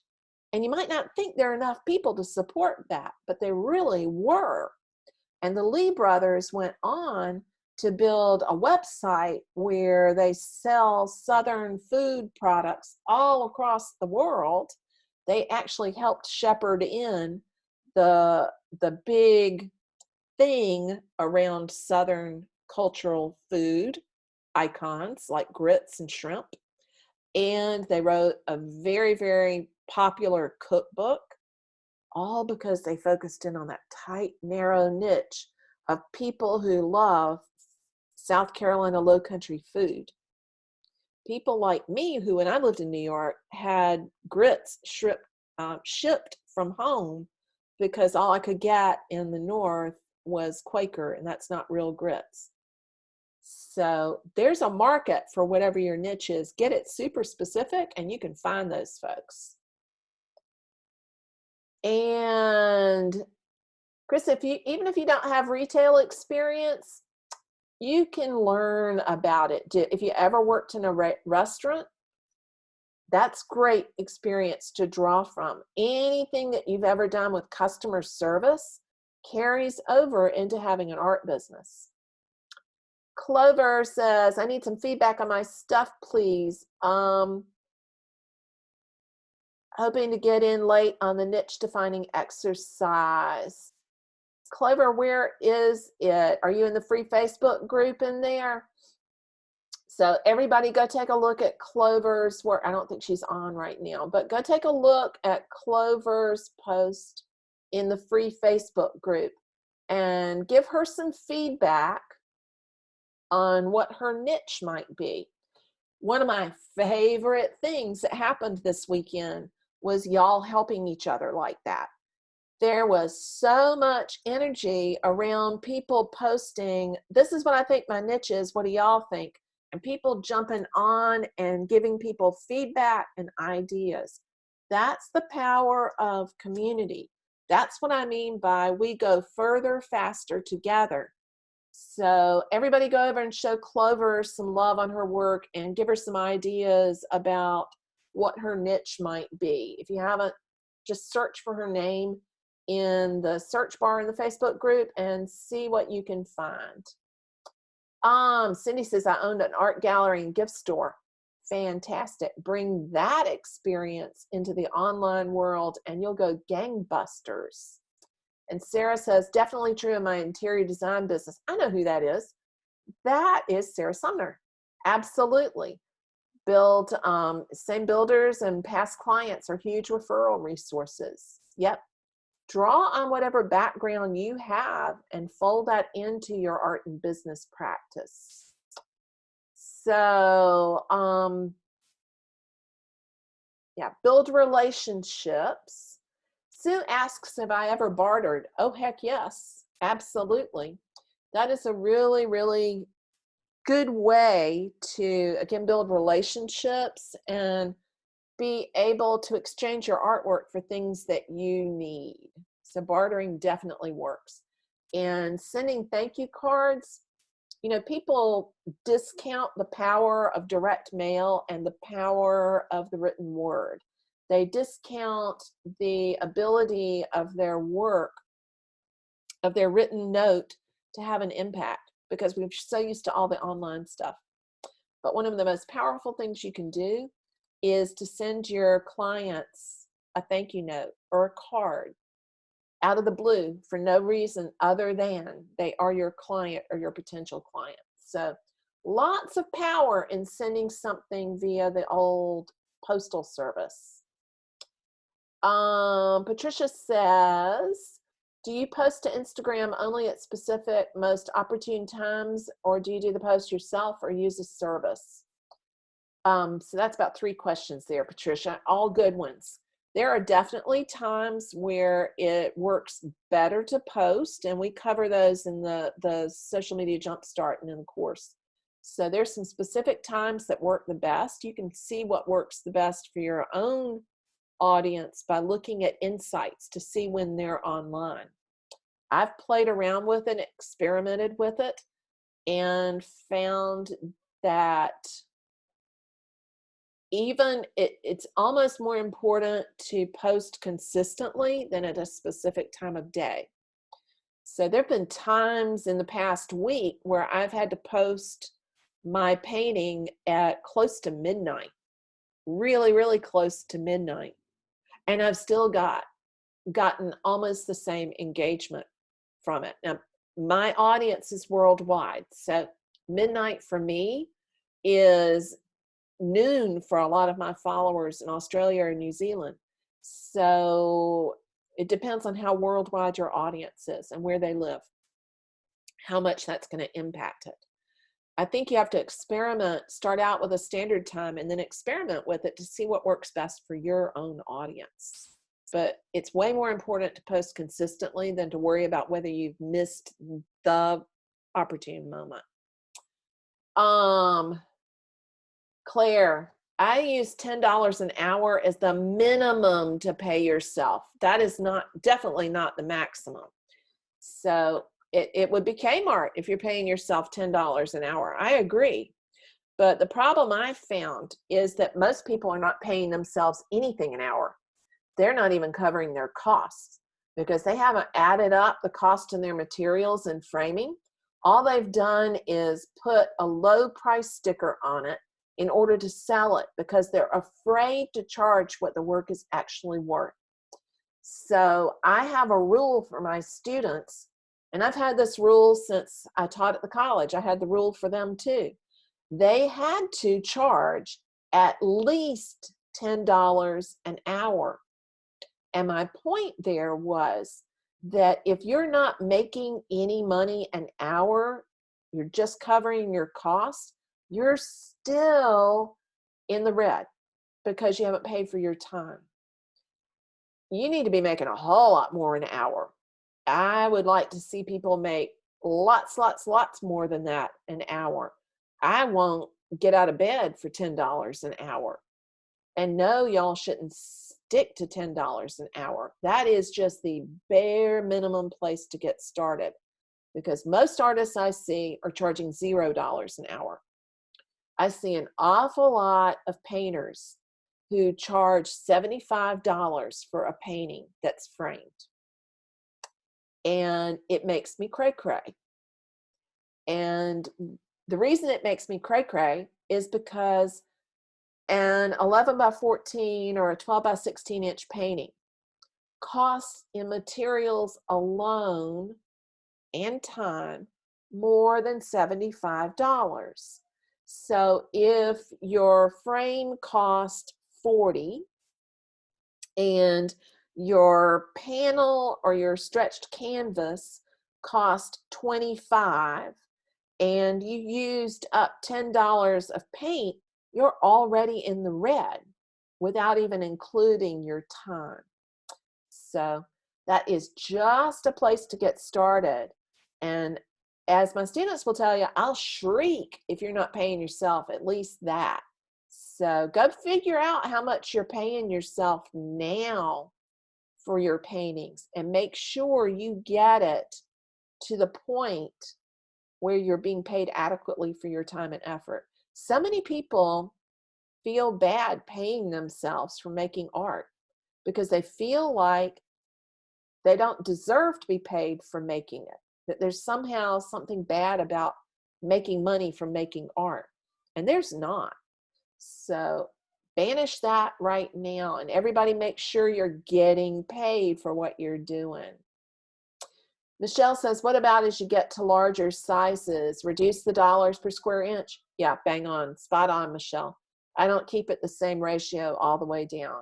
So I have an Excel spreadsheet that's an example that I hand out to students, and it's in the Painter's Business, the course that's the tactics course. the bonus course, and you can fill it in. I'll go over how to fill it in and figure out what that initial ratio is, and then to make it functional as you go to the larger sizes. Claire asked a good question, wholesale versus retail. That's where a lot of people stumble. So your price that you advertise on your website should always be the same as the price that you would charge in a gallery. It has to stay the same, or you're undermining any galleries you work with. So your advertised price, wherever it is retail. Your wholesale price is for the galleries or the gift shops or the other online venues you work with, not for your studio and your online business, because you have to offer it at retail price or you'll lose any gallery that's working with you. They won't work with you if you're undermining them. So it's retail is what you advertise, wholesale is what you get when you work with somebody else. Yes, great, Cheryl. She says that she's worked out a price there. So yeah, an example, Sandra, would be of a price would be if it cost you, if you used up $20 in art materials, which is really kind of low, and it took you 4 hours to make the painting, and the painting is 6 by 6 inches, then you're gonna, the $20 gets doubled. Now it's 40. And if you're paying yourself at least $10 an hour for 4 hours, that's $40. So now you've got 40 plus 40, which is 80. That means the bare minimum price for that 6 by 6 unframed is $80. That's still too low. So you need to raise the amount that you're paying yourself to more than $10. That's how that works. No, I do not discount, Patricia. The discount that somebody gets when they buy in person is that they're not having to pay the shipping cost, because I have shipping costs broken out separately. I don't discount my paintings unless people buy more than one at the same time. Then I discount. So if somebody buys 2 or 3 or 4 paintings at the same time, they get a 10% discount. My dealer does the exact same thing. He knows he has permission to offer that. And if somebody buys 10 or more, then we'll have a talk about what the discount is. So one of my main collectors a year and a half ago, a little over a year and a half ago, bought 35 paintings, because she gives paintings as Christmas gifts to her employees. And she got a nice discount on that because she was buying 35 paintings. That's a lot. So she wasn't paying wholesale, but she was not paying retail. She bought 9 paintings again about a week ago, and she got not as big a discount for that. So the discount happens with purchasing multiple things at the same time.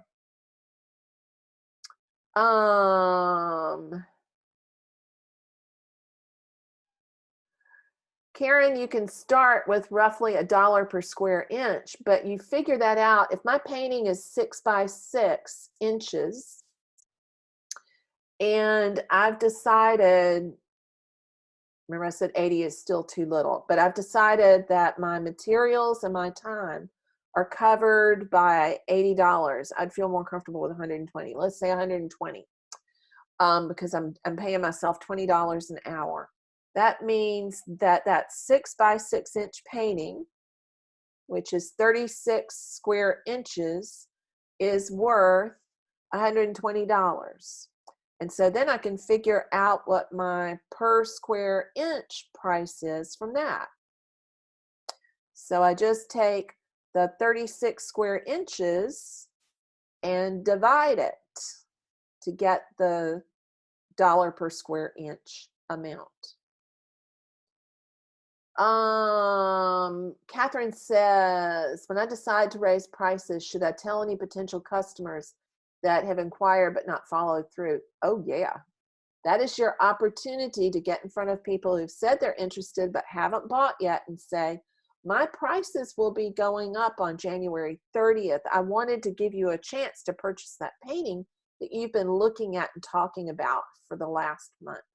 Just giving you a heads up. Don't want you to be disappointed if you come back on February 1st and find that it's 10% more in cost. So you just present the opportunity and talk about what the motivation or the scarcity is and give them the chance to purchase. Claire says, I would love to learn non-demeaning ways to offer price reductions without offending collectors or tainting your reputation. Yeah, we've all had to do that at one time or another. And you want to move heaven and earth not to have to do that. And usually that's not a problem for somebody who's established already.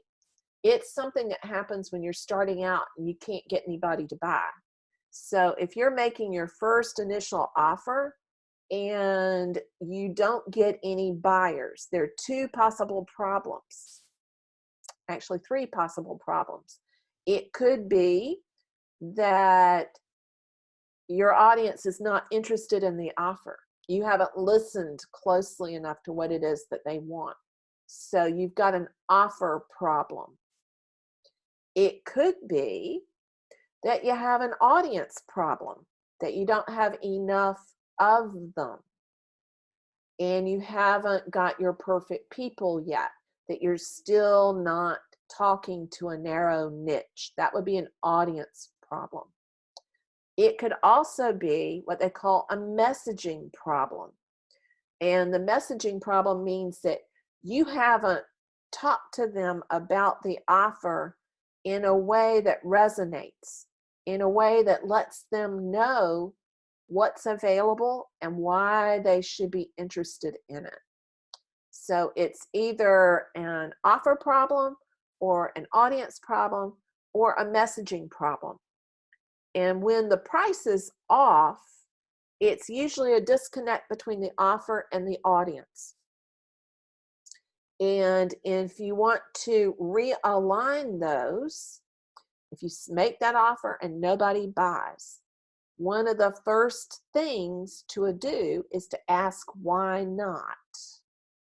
And to go back and survey, ask people what it was that held them back from buying.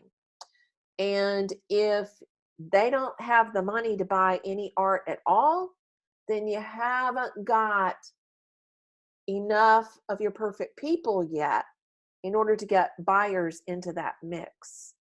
So that means you need to go out and work on your audience some more.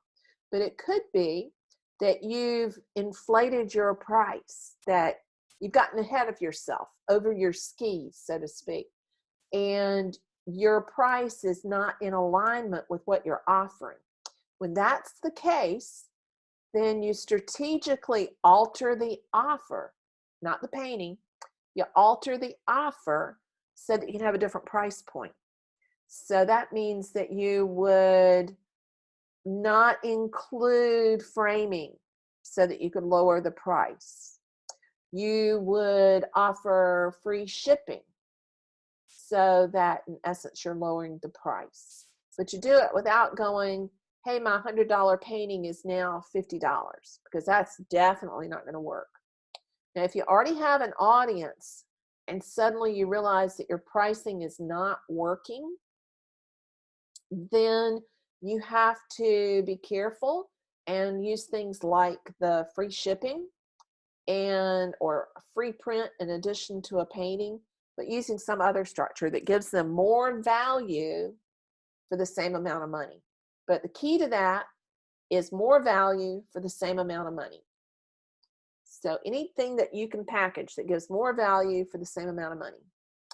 Kathy Spadero from Facebook says, the cost of materials, how do you figure the cost of paint in relationship to a canvas? Now, there's no formula because each person is going to use a different amount of paint.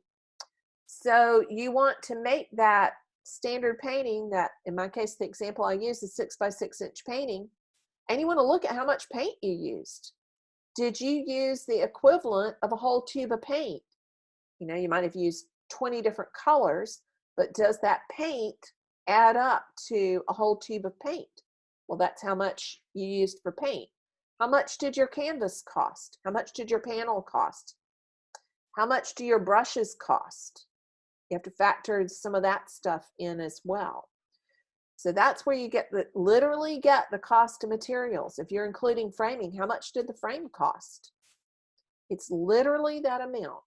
So you have to pay attention and kind of track what you're using in order to come up with an accurate price.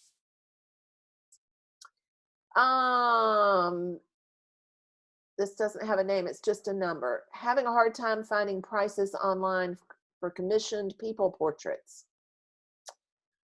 A lot of people don't display the prices for their commissioned work. So perhaps one really good way to figure out how much to charge for a portrait is to look at galleries that sell portraits, because a lot of times they will have a price listed. Get into groups that have other painters of portraits in there, and if it's in line with the rules of the group, ask other people what they're charging for portraits to get an idea.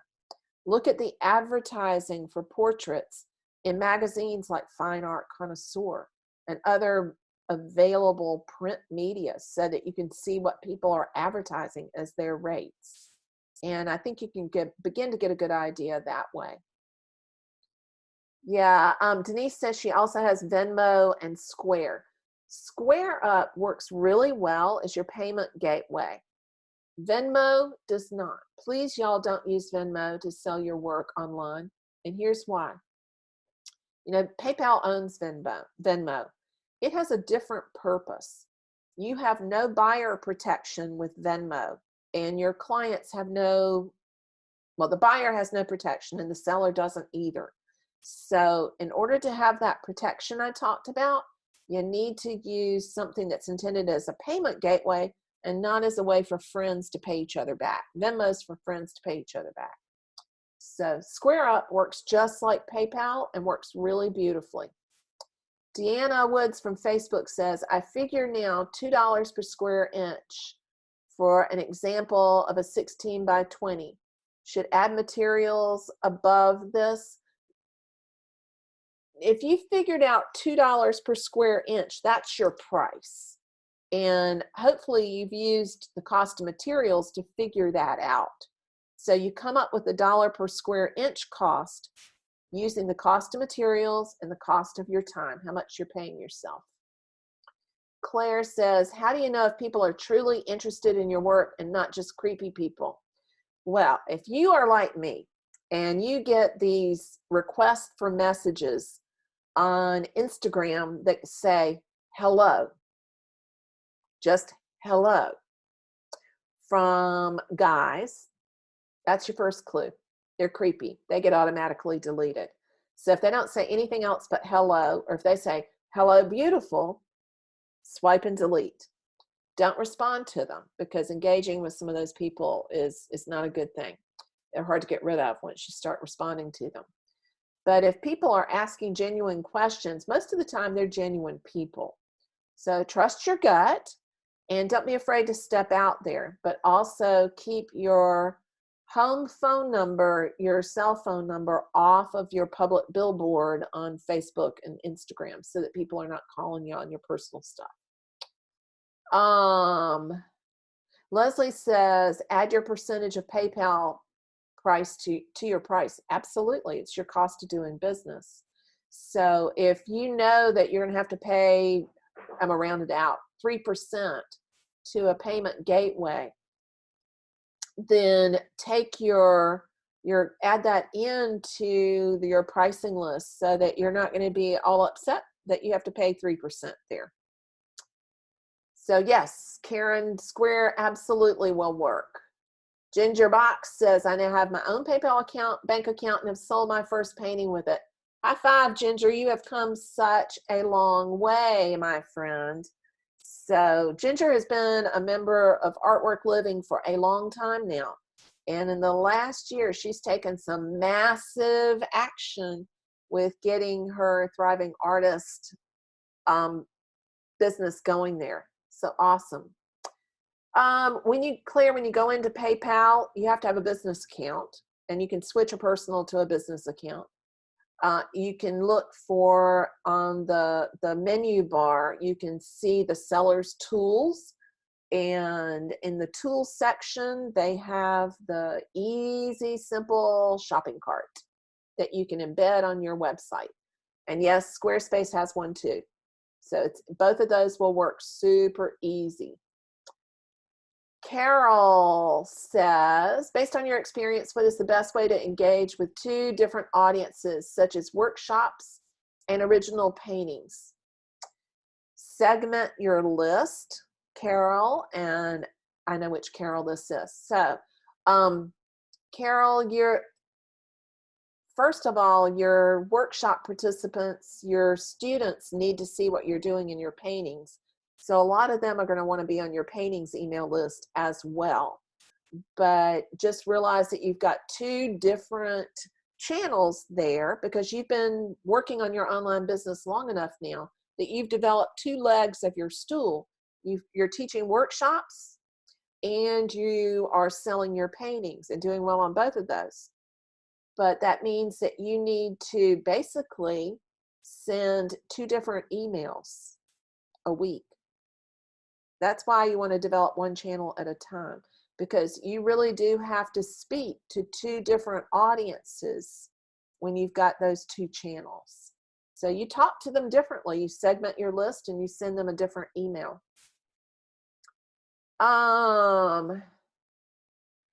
Sue is asking about where do I mention the money back guarantee on my website. It's in my terms and conditions, Sue. And I tell people when they buy it that they can send it back. I actually need to put that guarantee on my page, but I've never had any trouble with it. But I do recommend that people put it on there. It's a selling point when you're just getting started. I've been selling my paintings online since 2010. So at the beginning, it didn't require, it was so rare for people to buy online that people were really committed to your work by the time they started to make those kind of purchases. So that is what I recommend for people who are just starting out.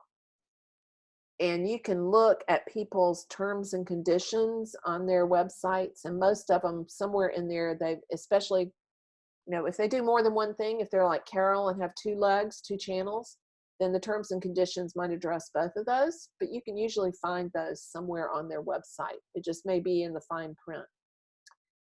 Beth from Facebook says, with online sales via PayPal, how do you handle shipping charges? My shopping cart adds them in. So when I enter the artwork into my shopping cart, I add in the shipping charge there. And so it's added onto it automatically. Jane says, does the artwork you offer online need to sit in a closet so it doesn't get sold in your gallery? Pretty much. You want to make sure that you're not listing something for sale in more than one place, because you could have the horror-filled story that is my nightmare of selling a painting 3 times over to the different people. So yes, if you're selling paintings online, they need to not be up for sale in the gallery, for sure. And we've talked about how to get the email list. Patricia says, I think it's bad business to expect the buyer to pay the PayPal surcharge unless you state that up front. I'm not sure what you mean there, Patricia. Any payment gateway you use, whether it's your bank, Visa, MasterCard, any of those, all of those charge a percentage to you, the seller, for doing business with them. When you go and make a purchase at Macy's, if you go and buy a dress at Macy's and use your Visa card, Macy's is paying Visa or whatever bank issued that Visa at least a 2.9% service charge. It might be 1.7, but they're paying a surcharge. That is what happens in business when you use a payment gateway. And it becomes part of your overhead as a business, like paying studio rent, like paying for web hosting or anything else. And you have to include that in your price in order to stay in business and make a profit. So it's not a hidden charge that you're not telling your customers about. It's part of your operating expense. And if you don't factor your operating expenses into your prices, you will not stay in business very long because you won't have the money to pay the bills. So there are things like website hosting. Say if you're on FASO and you're paying $30 a month for FASO and you're paying $100 a month for a studio, you have to add that into those material costs in order to factor in operating costs, in order to be able to still pay the rent and still have the website. So that is not a hidden charge that you're doing some horrible thing to your customer with. It's a real part of doing business, and you've got to do it. And I don't think anybody is going to want to read a list of all the operating expenses that go into creating the cost of your painting. They don't want to know how much you pay in studio rent, and they also don't want to know how much you're paying for hosting. So it's the operating cost. Kate says, well, I need a tax ID number. That totally depends on where you live, Kate. And that's one of the reasons I don't advise on the legal issues, because my students and clients are from all over the world. So the answer to that is it depends. A lot of artists work out of their home and are working in the US as something that's called, it's an individual business. It's not an LLC and it's not a company. You're self-employed. And when you're doing that, you don't have to have a federal tax ID. As soon as you have an employee, you have to do that. So it depends. And there are lots and lots of places that can help you with those small business legal issues. And if you go to your community small business affairs office, they will help you with those questions. Most cities and towns and counties and states have offices that are there for small business development. And they will help you with all of the legal ramifications that there are for your specific situation. So it's so individualized, I can't possibly speak to all of them. So it depends on where you are. And Jane's great question. Does the artwork, yeah, I think I've talked about that. Awesome.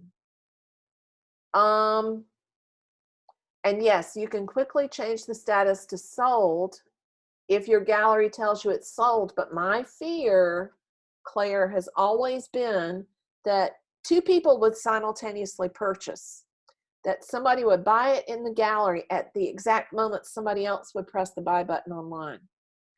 And fear of that happening and having a absolutely frightfully furious customer has kept me from doing that. So that's why I don't think it's a good idea. Sue says, well, FASO assists to get a new business email address so you don't have to use your personal Gmail. Yes, if you get that gold plan, that is part of the package. Absolutely. It means that you should not put work on your website that is available in a local physical gallery. Absolutely. Cheryl, that is awesome. She says, I can see the path and that I can do it, but my days to making art full time are years away still. So I think the path is just slower. That's okay.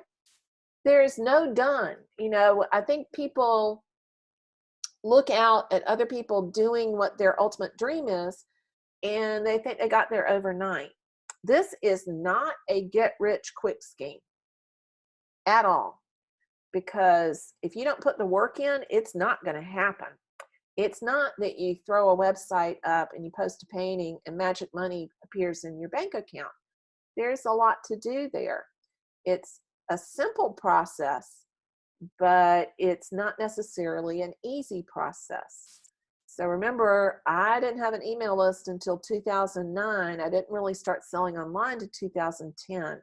This is 2020. I wasn't able to leave full-time until 2016. So to go full-time in the studio. Hopefully y'all don't have to wait as long as I did, but it takes the time it takes, and everybody's path is a little bit different. So Sue says, I think I can get an email list, but need a business email address. Yes, you do. Jane says, also I sell reproductions that take me 3 weeks to get after I order. So I have to have stock on hand. I don't like to direct ship from the printer because I sign and coat them.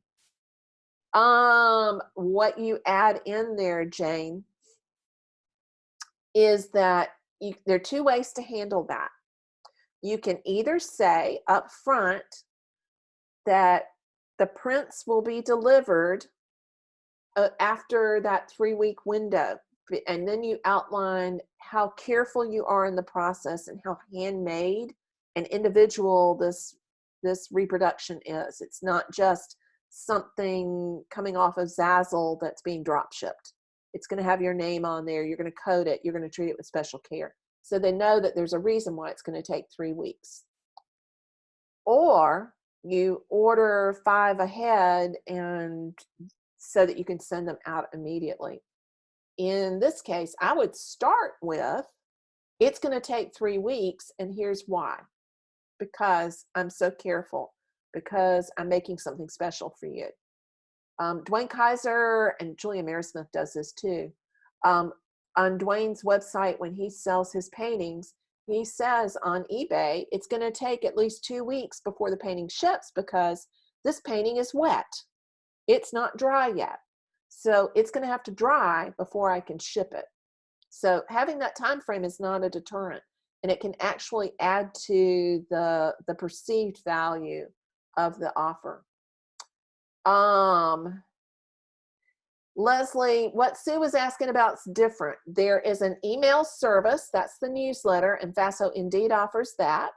And they also offer a business email. That's very different from the email list. Your business email is the email address with your domain name on there that you can send individual emails from, so it's not your Gmail account.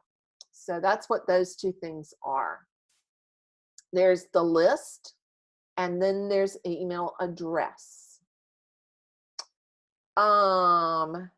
Yes, Squarespace does not have or provide an email list. Squarespace is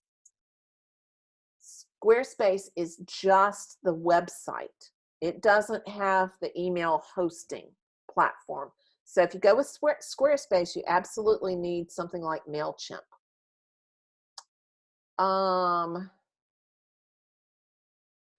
Ginger, the emails are in Faso, and you use your Faso dashboard under the newsletter on the dashboard to send those bulk emails. Go to Faso's help section, and they've got some great videos that will walk you through every step in doing that. Jane says, I'll be selling reproductions and enhanced reproductions. Or will selling reproductions and enhanced reproductions hurt my original sales? If you're not selling originals yet, it could. If you're already selling your originals and you're selling out, then no, it won't hurt your sales. So it just depends on what the demand is for your originals right now. I would not offer reproductions until you know you have a market for your originals, because then you could indeed destroy the market for the originals. And you reach potential followers on Instagram by following through that process that we talked about on Friday, Ginger. by showing up consistently and sharing content that resonates with them.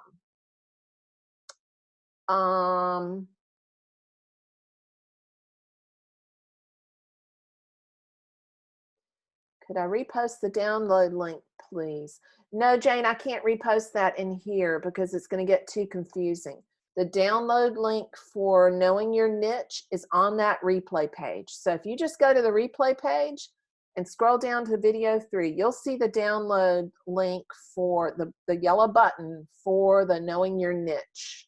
All of the handouts are on the replay page. So go over there and you can get those all. Awesome. Karen says she's about to launch her FASO website. Leslie says, in other words, come back with a new attitude. Patti LaBelle. Oh, yeah, I love Patti LaBelle. You can make Patti LaBelle New Attitude your game on song. So when you feel like you need motivation, put that on and then do a little dance, and then you'll be right in the mood to get out there and make a ruckus. Lorinda Lee says, when pricing, would you also include that it would be the same if they were in a gallery with commissions coming off, so that prices online and the gallery are the same? I don't say that.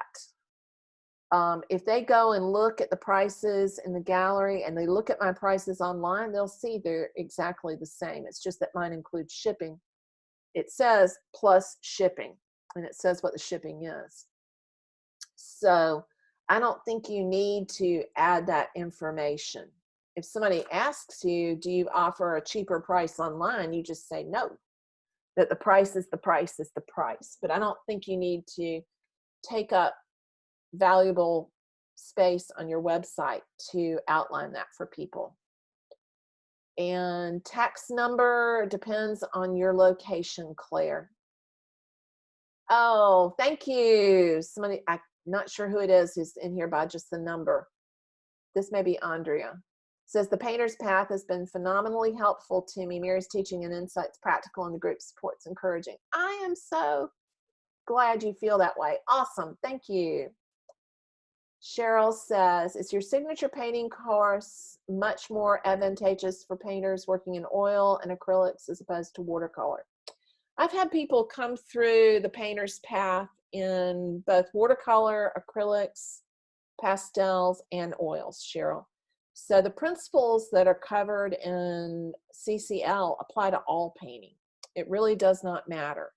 And there are a handful of watercolor demos in there as well, just so that I can show people that they do apply to watercolor as well. So the principles are the same no matter what. So yes, at that same time, is it a watercolor course? No, it's not an oils course and it's not an acrylics course. It's a painting course.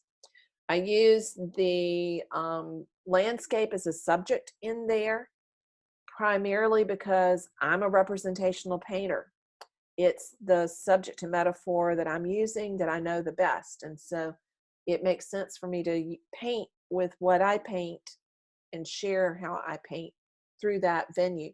But the principles apply no matter what the subject is. A good composition is a good composition, whether it's completely abstracted or fully hyper-realist.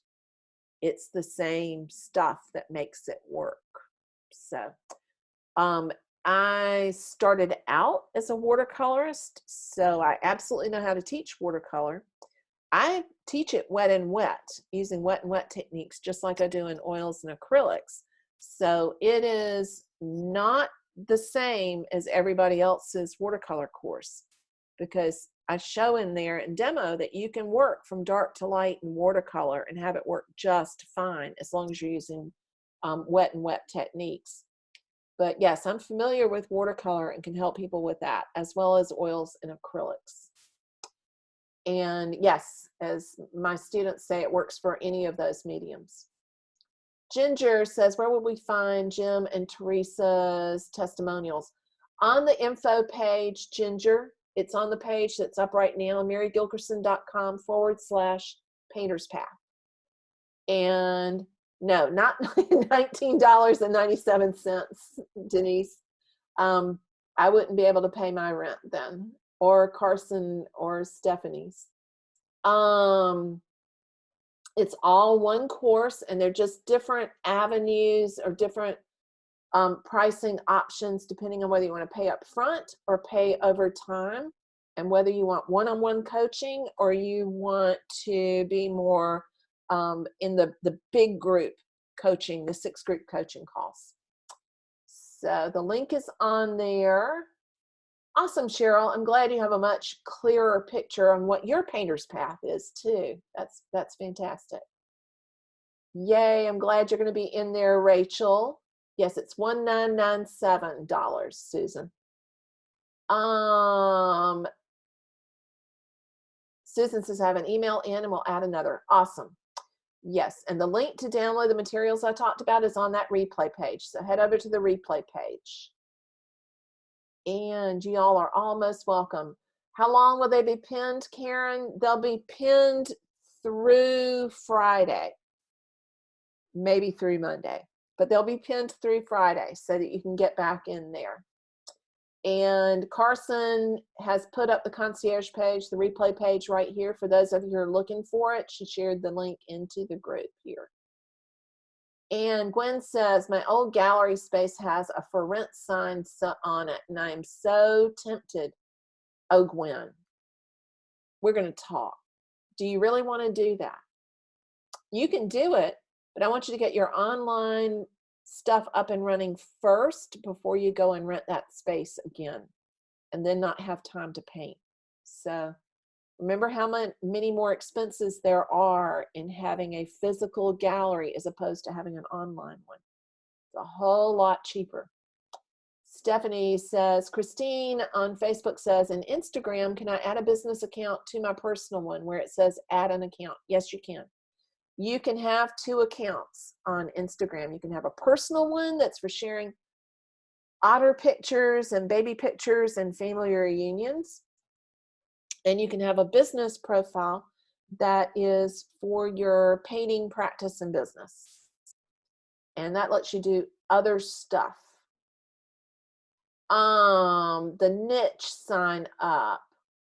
Paula, we're not doing any more niche sessions right now unless we have some space open up during the week. I might be able to do one later in the week.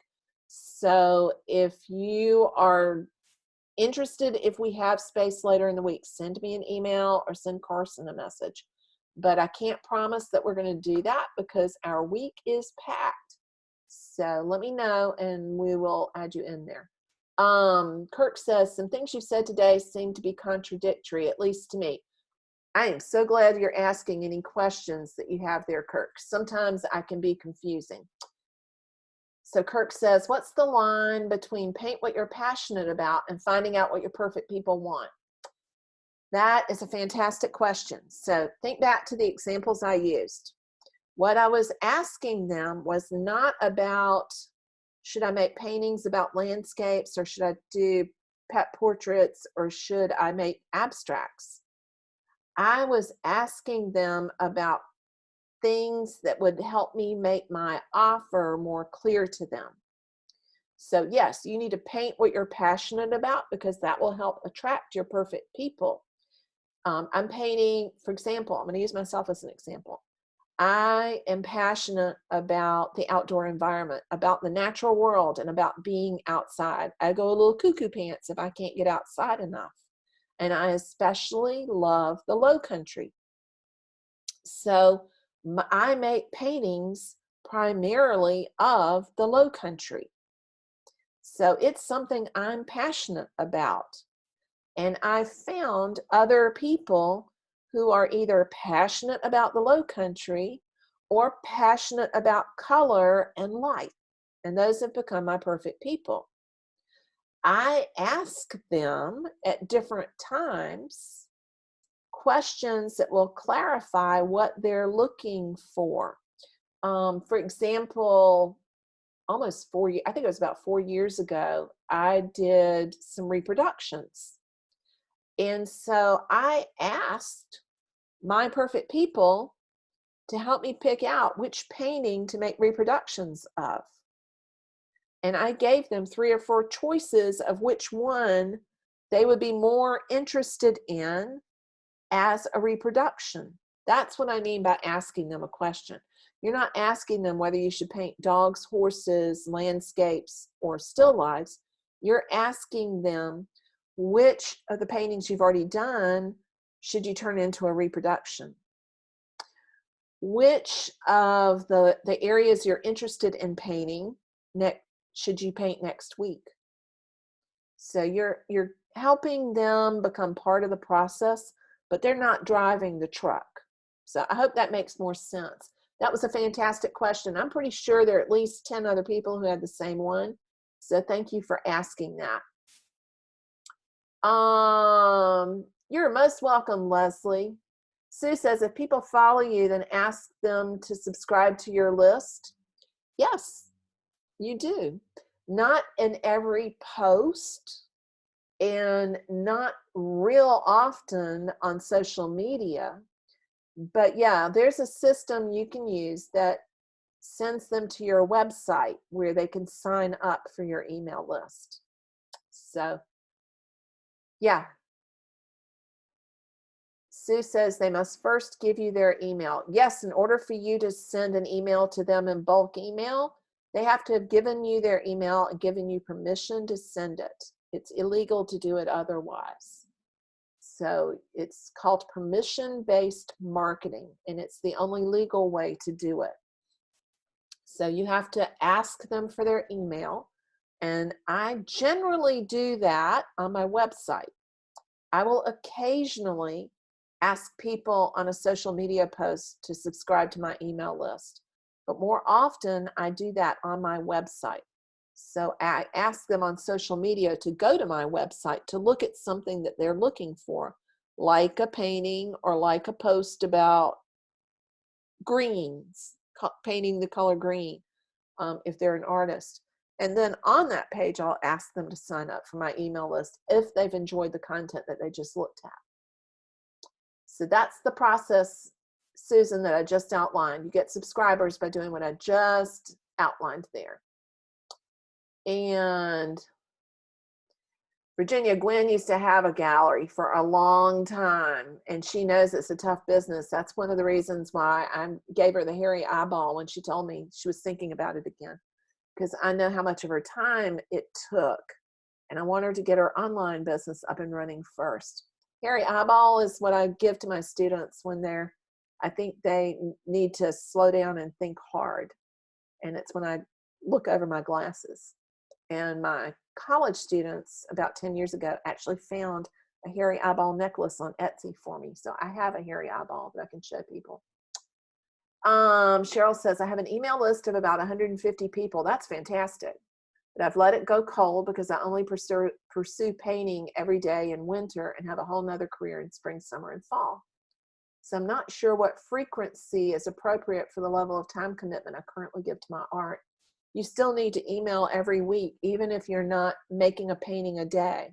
There are all kinds of other things that you can email. And that's one of the things we go over in the course is what kind of content you should include. There are all kinds of things like talking about what paint you love to use, what tools you love to use, what subjects you love to paint, what a small part of a painting looks like, a little bit of a painting demo. So there are ways to still stay in contact with them during those times of the year when you're doing something totally different. But you do need to still stay in contact with them. Sandra says, every time I give a workshop, I bring my email sign-up book with me to have people sign up for my list. Well done. That's why you have an email list of 500 people or more. So you're pursuing it actively, and that is exactly what you need to do. Well done. And yeah, Stephanie answered Kirk's question partially, and then I backed into that too. So Kirk, let me know if you still have any questions about that. Janine says, I'm a bit confused. Besides the price of the painting board, canvas, or frame, if any, how do you figure out the price of your painting? A bit difficult to assess how much paint from the tube you've used. Take that 6x6 inch painting that I used as an example. Look at how much paint is on your palette. Did you squeeze out enough piles of paint that it adds up to one tube of paint? Then write down the price of the most expensive tube of paint you have. And that gives you a ballpark number. because we always underestimate how much it costs us to make paintings. That's how you figure out how much paint is. You look at how much you use and you document. You can take a photo of it and look at your piles of paint after you mix the paint. How much did you use up? Write that down. Did you use 1 tube, the equivalent of 1 tube? Did you use the equivalent of 2 tubes? But all of that. And then at least $10 an hour, preferably 20. You really should not be paying yourself that little. Teresa says, if you're using a payment gateway like PayPal, how do you handle the shipping charges, as they can vary greatly? If you're painting in standard sizes, you can predict what the shipping charge is. So I have standard sizes that I paint, and I know what size flat rate box they'll fit into. That flat rate box from the post office costs the same no matter how much I put in it. It's not going to change. If I can fit a 5x7 and a 6x6 into that box, it's going to stay the same price, and that's what I charge. If it's larger, I still roughly know how much it's going to cost me to ship a painting via FedEx, and I can add that onto it. But you have to know what your paintings are going to cost to ship, and most often it's by size, not by weight. So do a little research online. You can find out what flat rate shipping is going to cost, and you can put in on the Postal Service's website. You can click the button that you want to get an estimate for shipping, and you can input the size of the box that your painting is going to be going in. Say you made a 48 by 36 inch painting.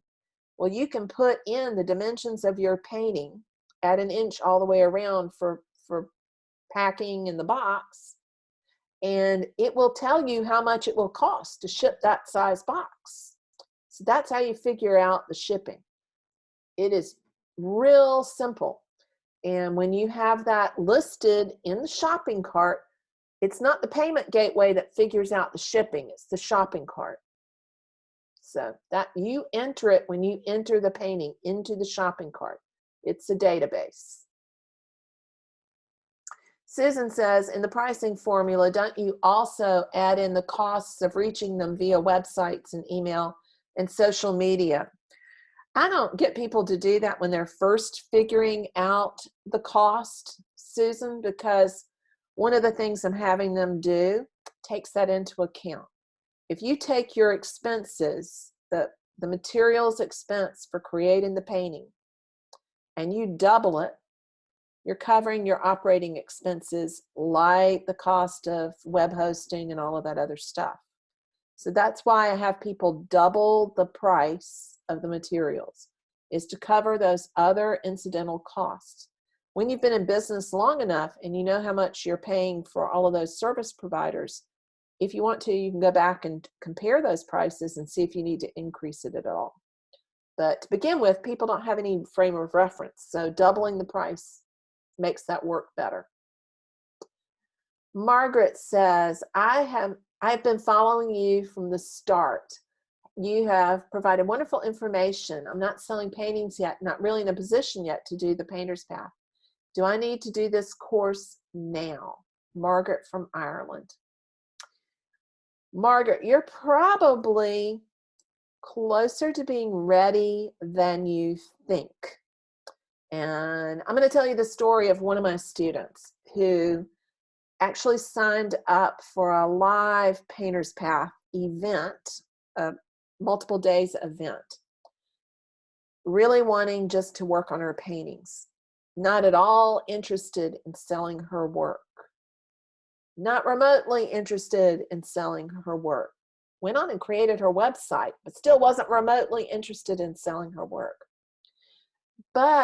And she didn't need the money because of retirement and because of where she was positioned, but realized that her great love of traveling could be funded by her paintings, and that sharing her work with an audience gave her a great deal of pleasure.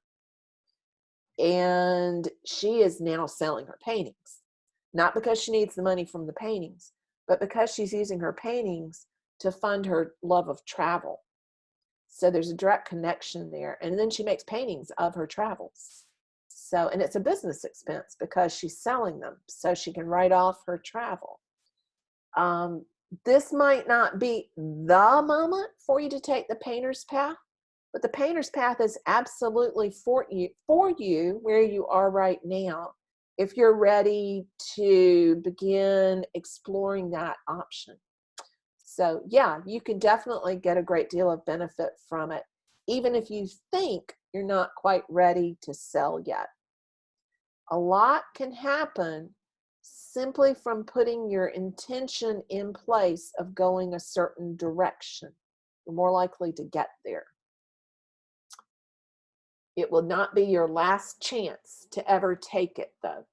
We won't be offering the cohort version of the painter's path again until July at the earliest, if then, because we are considering taking the cohort version where you're working in the groups like that and get that group experience to an annual basis instead of twice a year. But we only open it up 2 to 3 times a year right now, but we're considering taking that to once a year. So that's what I mean by the cohort.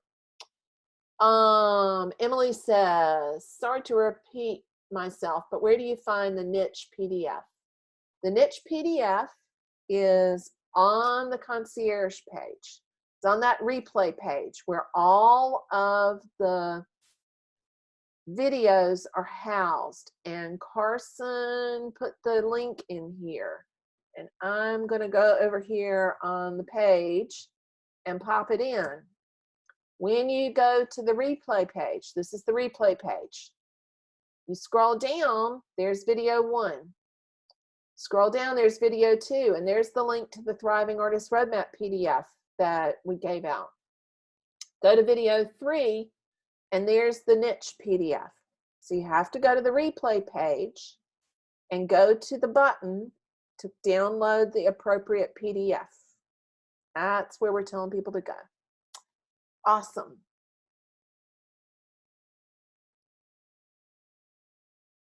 I think I scrolled backwards accidentally. Oh, I know what I did. I was looking for that link. So let me see if I can get back to where I was. Thank you, Carson, for putting it in there again. Mary Jane says, I have a number of followers who have told me they plan to buy something of mine, but haven't yet over a period of a year or 2. That happens, and that tends to happen when things are always available, Mary Jane. That's one of the reasons I like to launch collections instead. Mary Jane is in the Painter's Path. So Mary Jane, go look at the module on launching and launch a collection, and then pull that work off of availability when it's not, the collection's not being launched. It's always there. If you're always featuring everything, it's appealing to nothing. So that's what I would do. I would drive some scarcity sauce. Either launch it as a collection that's going to be available for a short while, or, and the reason not to launch collections and have them always stay up is that you can't feature 15 different collections at one time.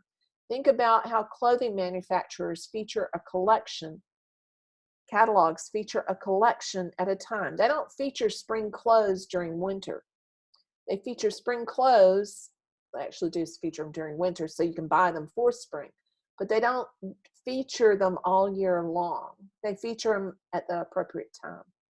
So that, I would do that. I would think about letting them know if you are getting ready to raise your prices, I would let them know that. That can be a powerful motivator. So think about that. You can think about doing a free shipping promotion. Again, go into the Painter's Path and look at some of the promotion models that are in there. And you can do a promotion around free shipping. You can do it around a bonus, all kind of ways you can do it. But look in there and light a fire under them to get them to move. If it's always available, then you're not going to get that many sales. Bobby says, how will I know if I was in the first 10 and get the one-on-one bonus? Oh, Bobby, everybody who buys today gets that bonus. So everybody who makes a purchase, no matter what payment plan, everybody who signs up for the Painter's Path today gets a 30-minute one-on-one strategy session. So everybody. So if you purchase today, you've got it. The first 10 thing is if you are joining the accelerator, and you won't be able to purchase it once those 10 fill. It won't go through. And if that's what you're talking about, getting the one-on-one, if you're talking about joining the accelerator side of it, then, and knowing that you're the first 10, if it still says you can sign up, then you're one of the 10. As soon as it fills, it'll say full, and it won't let you sign up anymore. It'll run out of availability. So that's how that works. Deanna on Facebook says, can I start talking to Facebook commenters on my work by thanking them and share more with them, such as your website? You sure can. I wouldn't give them your website address unless they ask for more information or if they'd like to see more stuff, because it's like asking people out for a date the first time you meet them. Thank them, and then if they comment again on another piece, then share your website with them. So do the 1, 2, 3 step thing so that you're not asking them for a date the first time they say hello. And James says, when do you reveal the price if a potential buyer asks you? There are a whole lot of different ways to do that, James. When I am launching a collection, when the collection goes live, the prices are there for people to see. And then once that collection, if I've done a limited time collection, then once they're not for sale anymore, the price comes off. They can see the painting on my website, but they won't be able to buy. Older pieces, I have not taken down the buy now button. If they're still available, they're still available. So it just depends on which launch method you decide to use, and there are several different ones that we teach. The basic one is launching a collection for a limited time. So, and you do that about once every quarter or every other month. And Leslie says, is Instagram just for cell phones or can it work on desktop computers? You can look at Instagram on any computer or smart device. You can only post to Instagram from your cell phone or smart device, unless you're using one of the very few schedulers that will let you, that Instagram will allow. I don't advise people use those unless they've been posting for a while and they understand how Instagram works. But yeah, Instagram is one of those weird ones that for some reason started out just as a phone app, and you can only really post accurately from your phone or mobile device. Susan says, a huge takeaway, quit procrastinating and get on Instagram. If you got nothing else than that, Susan, I'm counting that as a huge, big win. Paula says, I was bombarded by cranks and spam on Instagram. You have to be careful with your DMs, with your direct messages on Instagram. And yeah, you can get a lot of those hello beautifuls and hello, just a hello. Block them, delete and block them. And after a while, they're bots. After a while, they go away. I don't get nearly as many of them as I did when I first started on Instagram. And I'm on stories a lot, and that's where a lot of them come from. So delete and block them and don't respond to them. If somebody just says, hello, beautiful, you don't need to be talking to them. Delete them and block them. And when you block them, you're blocking that whole bot farm.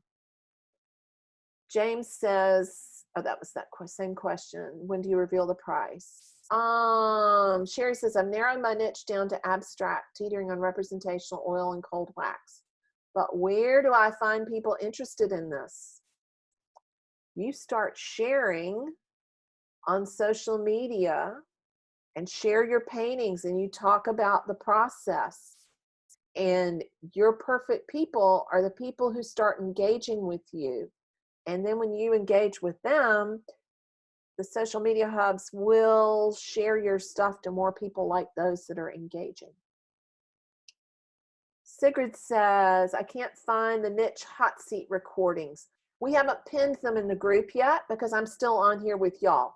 And Carson's on here too, but we will pin them when we get off, as soon as we get off. But we can't do it until we're not on Zoom anymore. So as soon as we get done with the workshop, we'll get those pinned so they're easier to find. And Jackie, they're in the free Facebook group.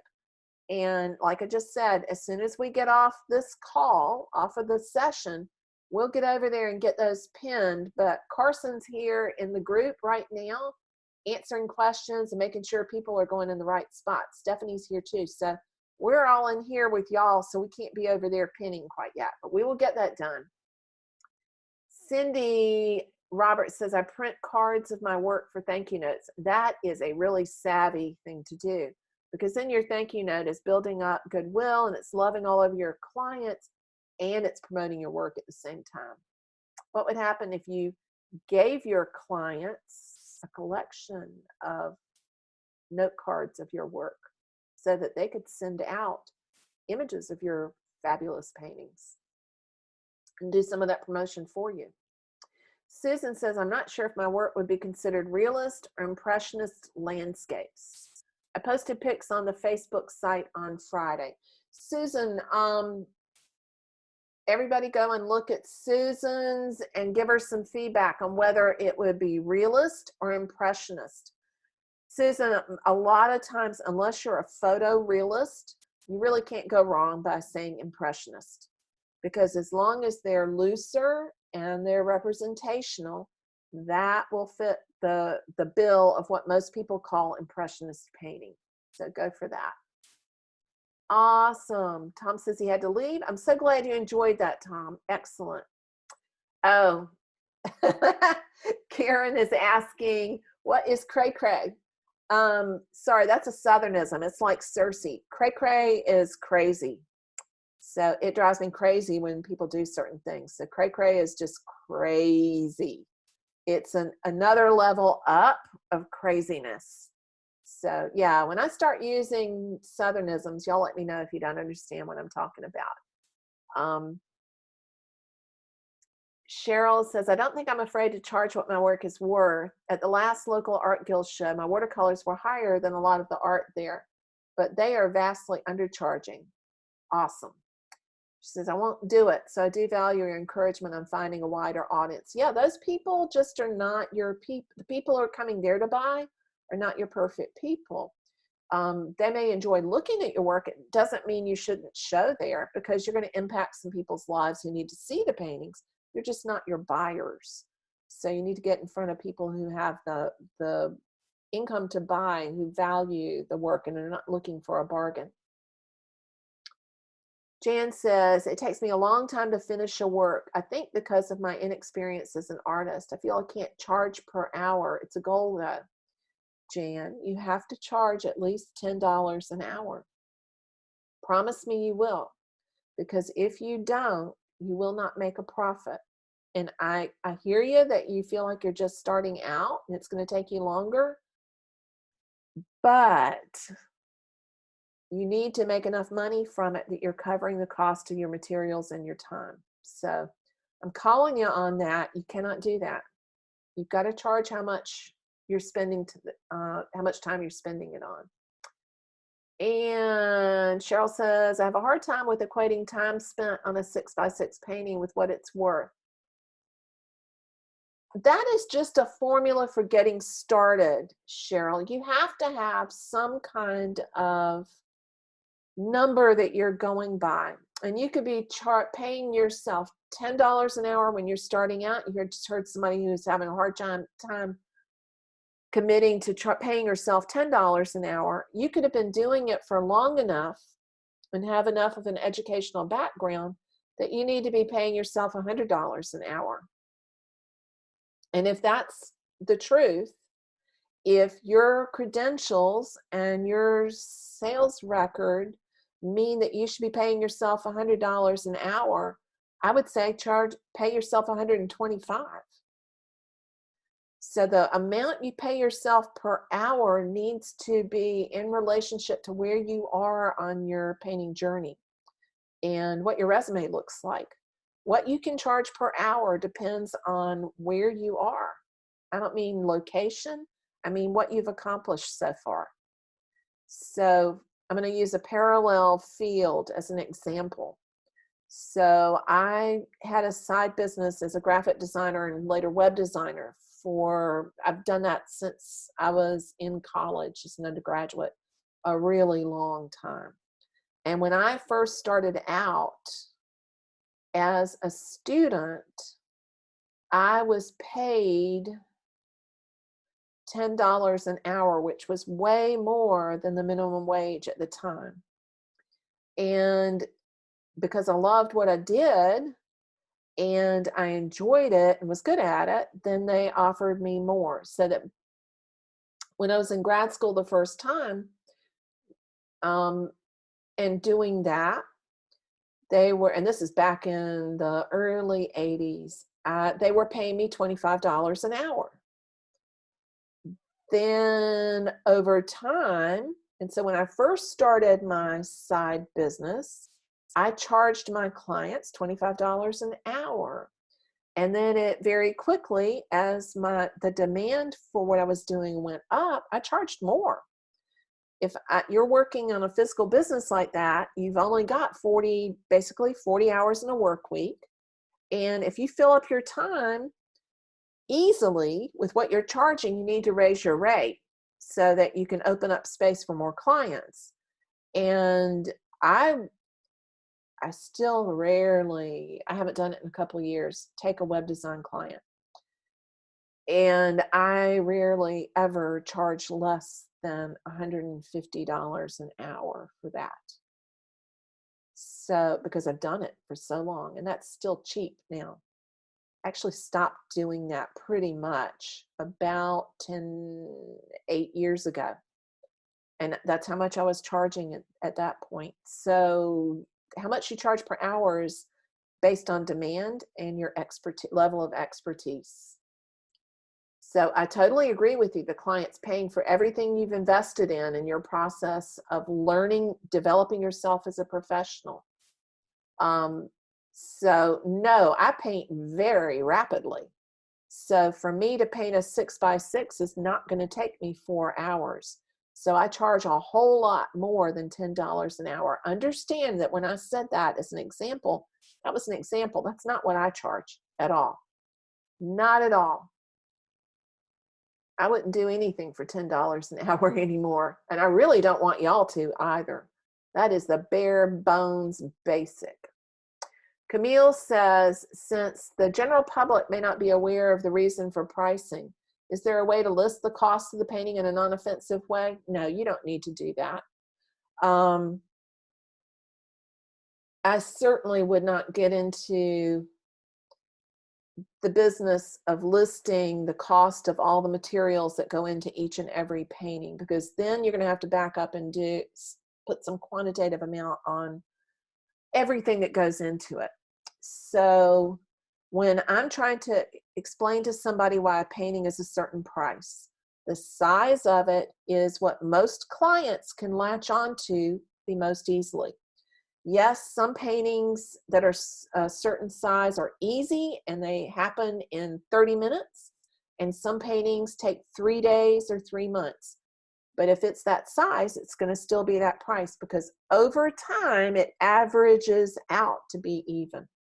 So you can't, if you charge a different price for a painting based on the time for the same size, it's going to really confuse people. So I've never had a question about a price as long as they're all in alignment about the size. Yeah, as Claire says, it's a bad idea to let your customer in on the pricing strategy, because then they'll nitpick and they won't understand the value of what you're doing. Somebody will try, example, I had a dearly beloved friend who's no longer with us. He passed away a long time ago, but he was a major art collector. And he collected all of the best artists in the Southeast. But man, did he love a deal and a bargain. He would not pay full price. And he would try to nitpick down the cost of the price by picking apart components. And he knew enough about art to know what the components were.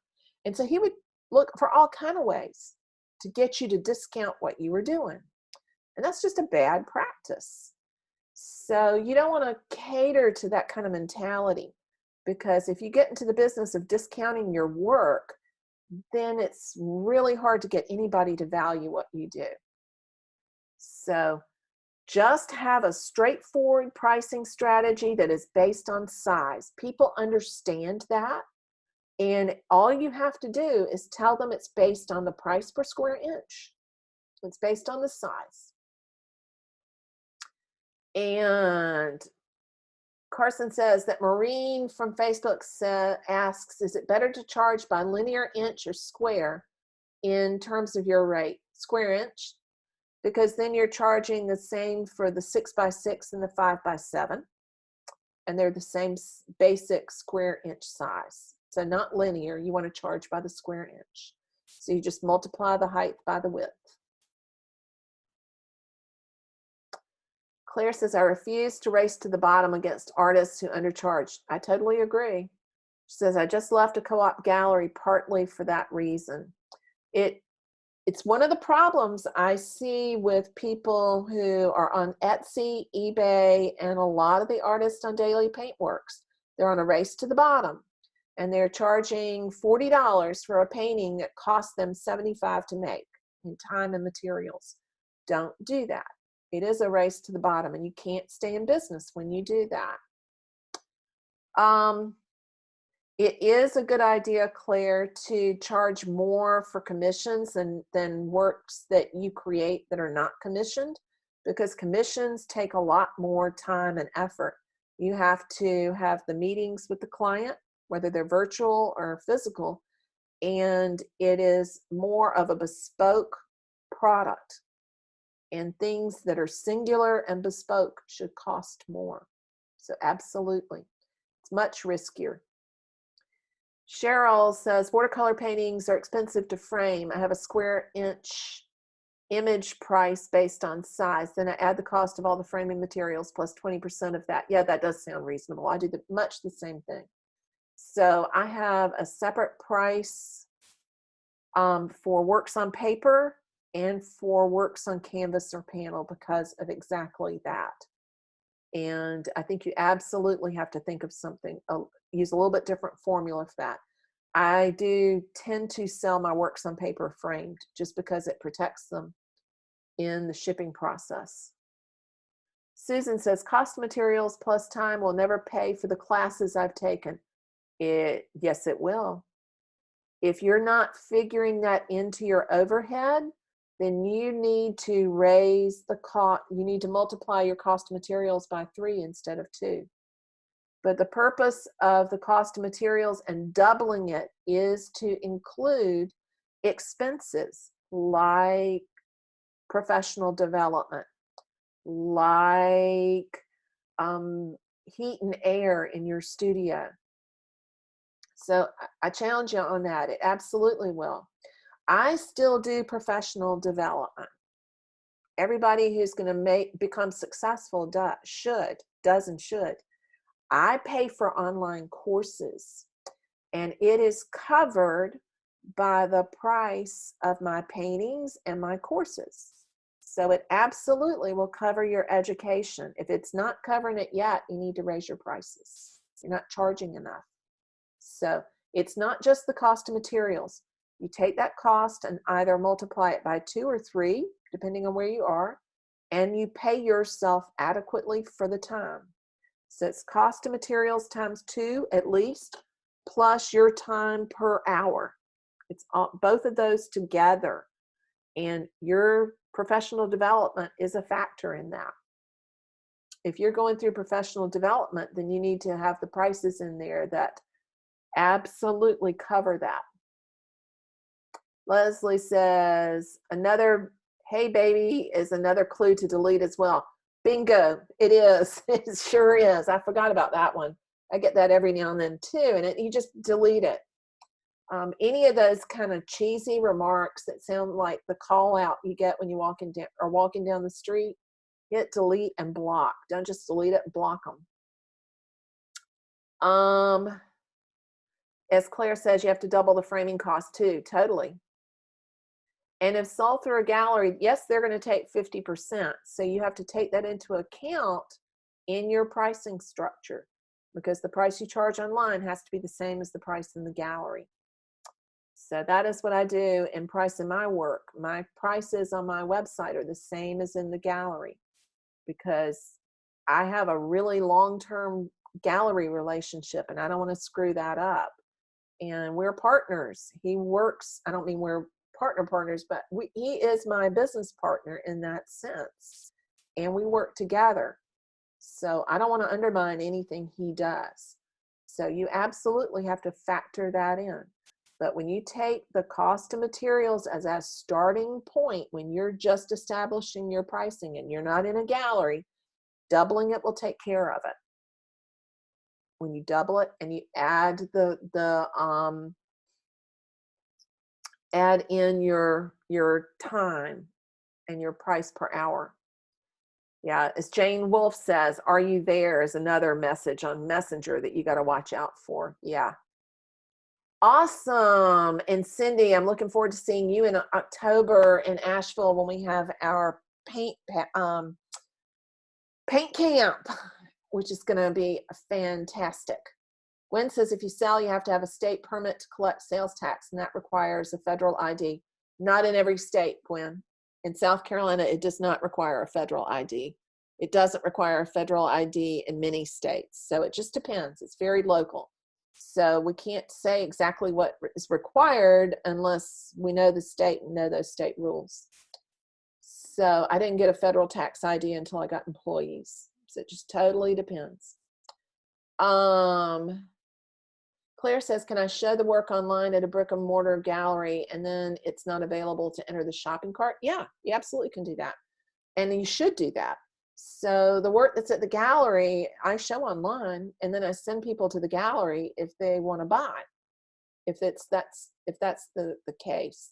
So showing it online helps to promote the work that's in the gallery. It's part of that partnership I was talking about. Christine on Facebook says, can I still keep my regular PayPal account and have a business account too? Yes, you can. You sure can. Jane says, should prices be the same at the gallery and online? They absolutely should. You should never undermine what your gallery is doing. Always, always look out for your gallerist, because they're working for you. They're your partner. And Claire says, can you sell a reproduction after you've sold the original? And the answer to that is yes, you sure can. Because you own the copyright to that. You own the rights to reproduce that painting unless you have signed them away legally. Should you make a reproduction on canvas the same size as the original and put it out there where your client could see it? Probably not. Be careful that you're not undermining their purchase by devaluing it.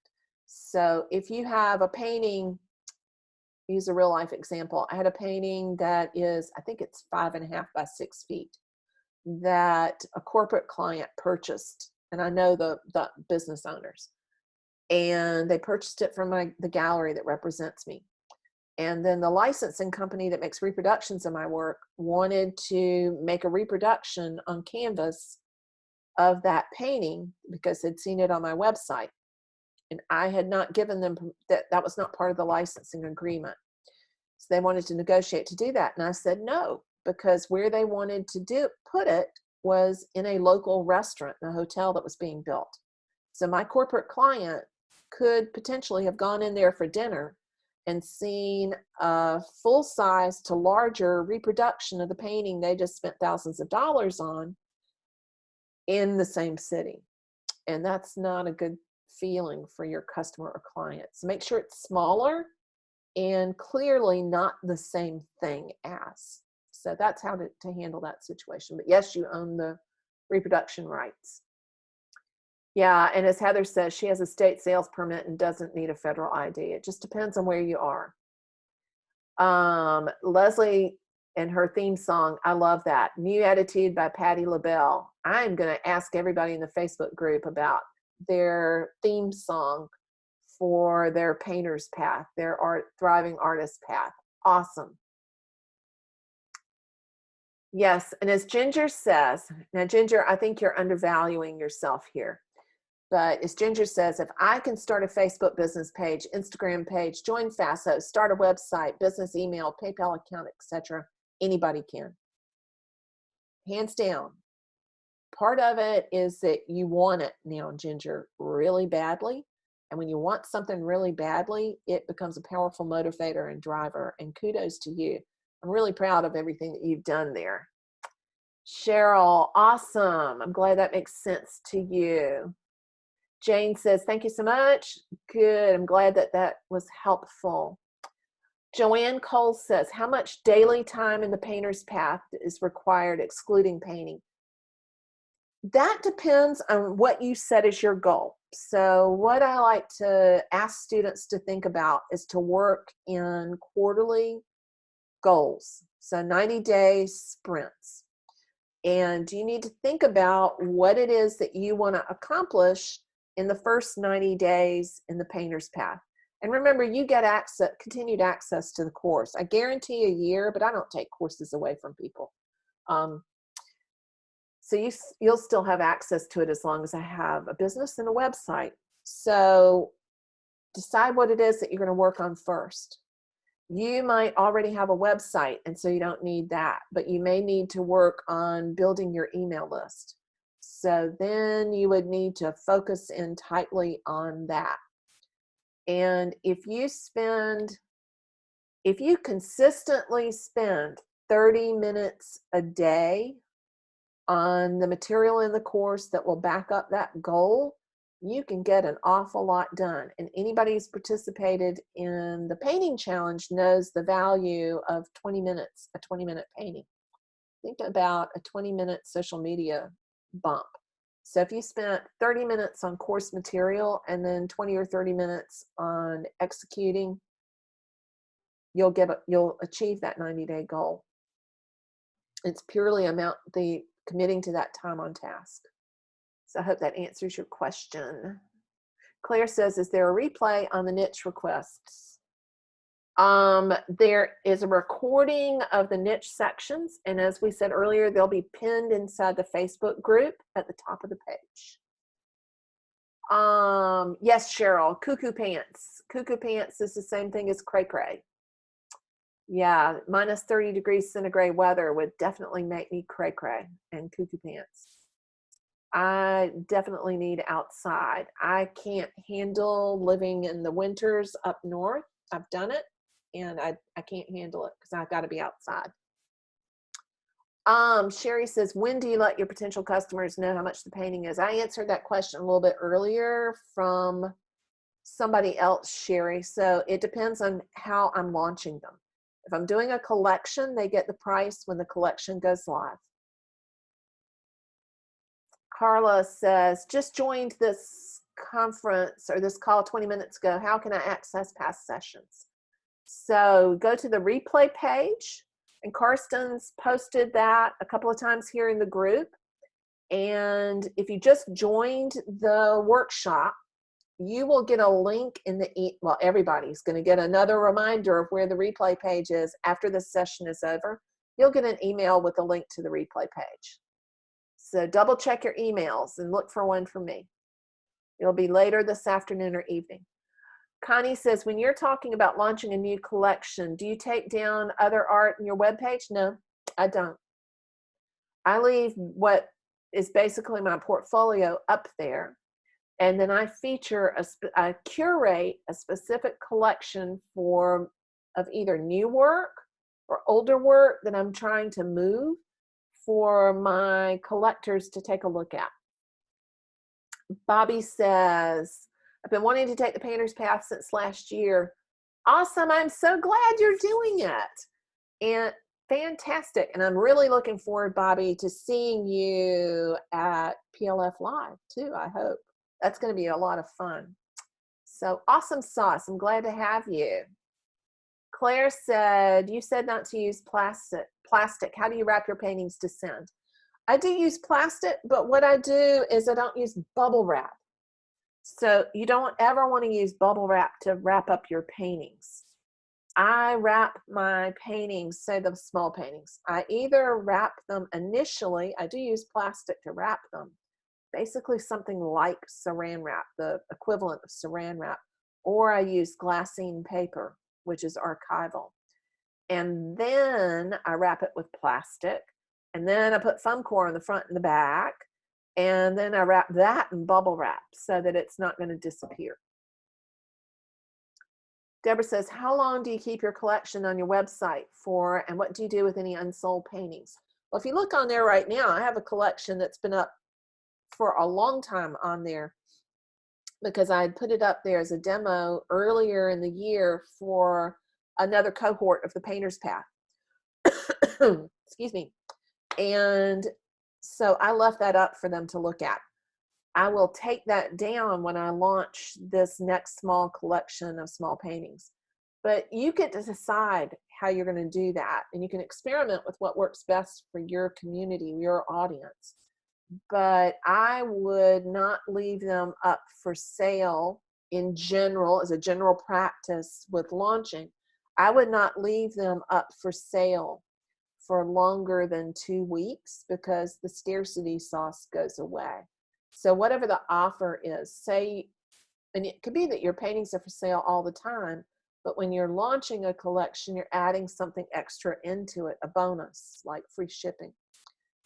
I would never keep it up, that promotion available longer than 2 weeks because it loses momentum. It's too long to sustain.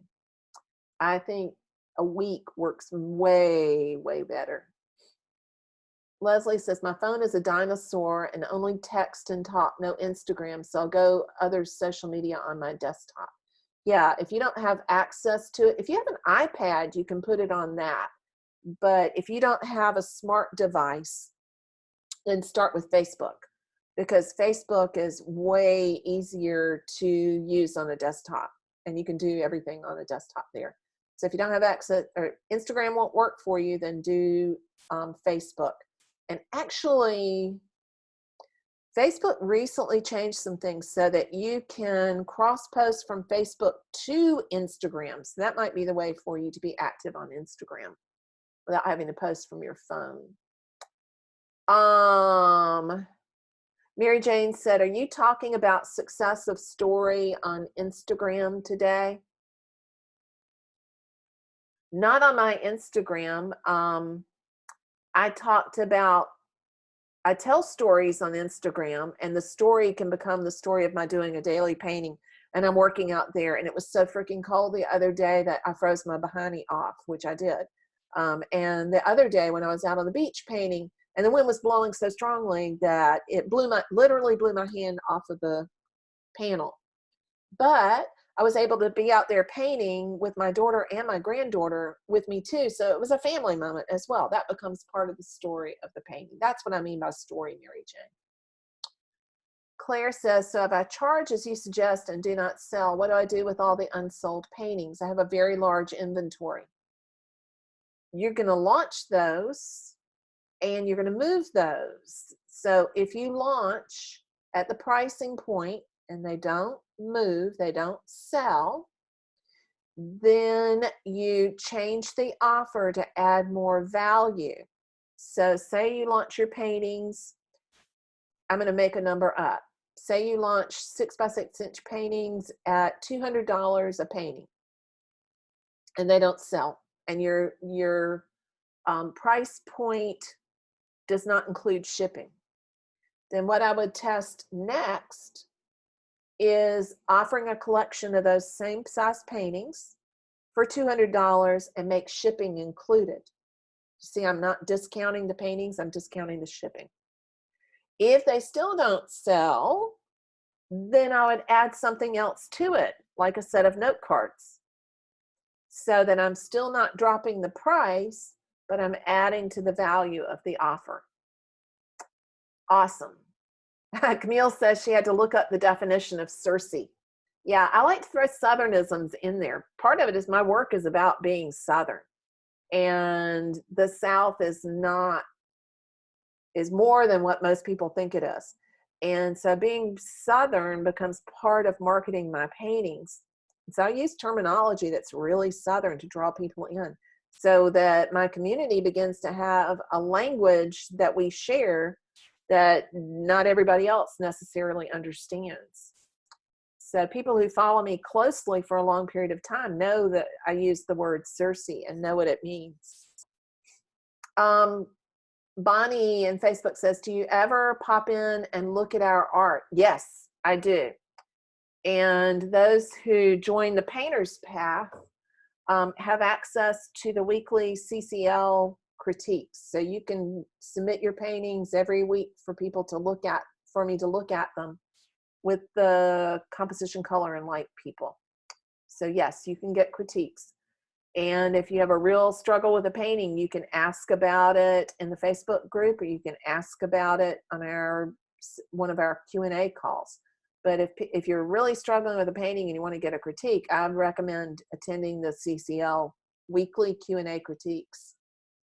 So yes, there's an avenue for that. Mary Jane says, I have a lot of digital work listed on Fine Art America. A lot of my followers are really familiar with it and have favorites there that they haven't purchased, but they mention. Is it a good idea to just close that site down and release digital collections on your FASO site? Yes, I think so. We've sort of talked around that before, but yeah, I would definitely do that, because then you have control over what's going on there, and you can add some value to the offer and make it a little bit sweeter. So I definitely would do that. She says, right now my digital prices aren't properly marked for sale. They're sold as prints there. Shall I announce ahead of time what I plan to do on Instagram, your art page? All of the above. Announce it on Instagram, announce it on your Facebook page, and announce it to your subscribers. Promote it. Run it like a promotion, Mary Jane. So look at the holiday sales and promotion bonus that's in the painter's business, and it's not just for holidays. Look at how you would promote that in there. Follow that same outline. Joanne Cole says, what happens if you do your usual 8x10, but for some reason it's one of the best paintings you ever made? Do you adjust the price? Nope. I might raise my prices, but nope, I don't adjust my prices, because if I charge more for a painting, people are not going to understand why this 8x10 costs $100 more than the one over here. So if I think it's way better than the price I usually charge, then it's time to raise the prices. So you have to charge the same thing. Yvonne Park says, Mary, I called South Carolina Department of Revenue when I started selling my paintings. They told me I need a tax ID for South Carolina. I told them I sell from home and festivals. You do need a tax ID from the South Carolina Department of Revenue. That's not a federal tax ID. If you're selling in South Carolina, you need a South Carolina Department of Revenue retail tax ID number. Now they have a special one that is for use in festivals, and it's a separate one. Go into their office and they'll walk you through it. They're really nice people. Go talk to them.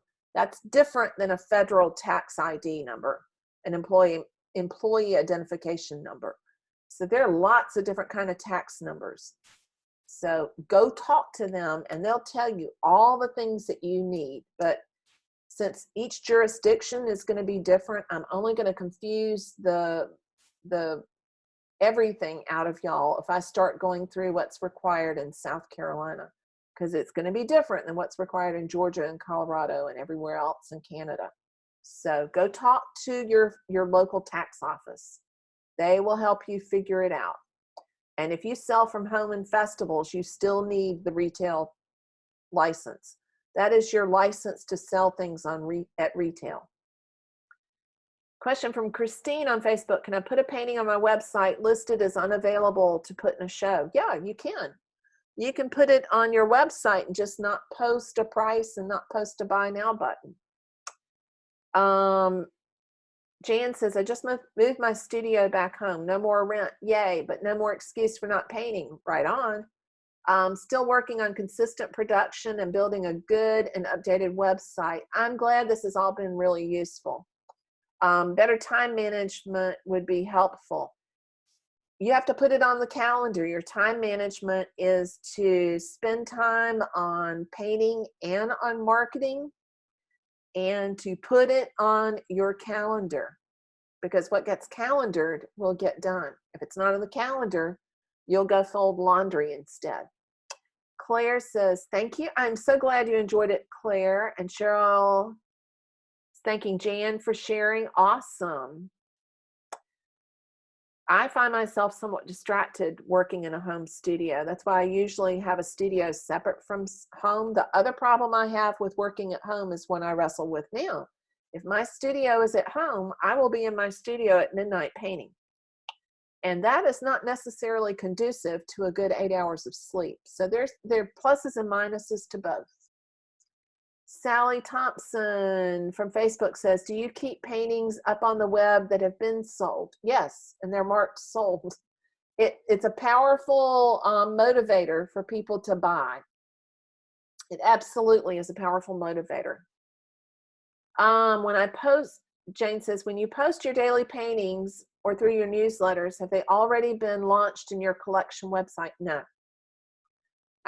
They are not launched yet. It's part of the launch process. The collection, they're not available for purchase yet. So all of those paintings that have been going up on my Instagram account this month are not available for sale yet. There's no buy now button on them.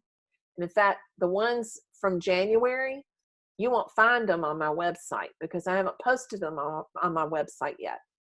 They won't be on my website until I launch the collection. Yeah. Jane says, what I mean is, how do you link the collectors you launch versus the daily paintings Instagram post? Email. You send emails to your collectors.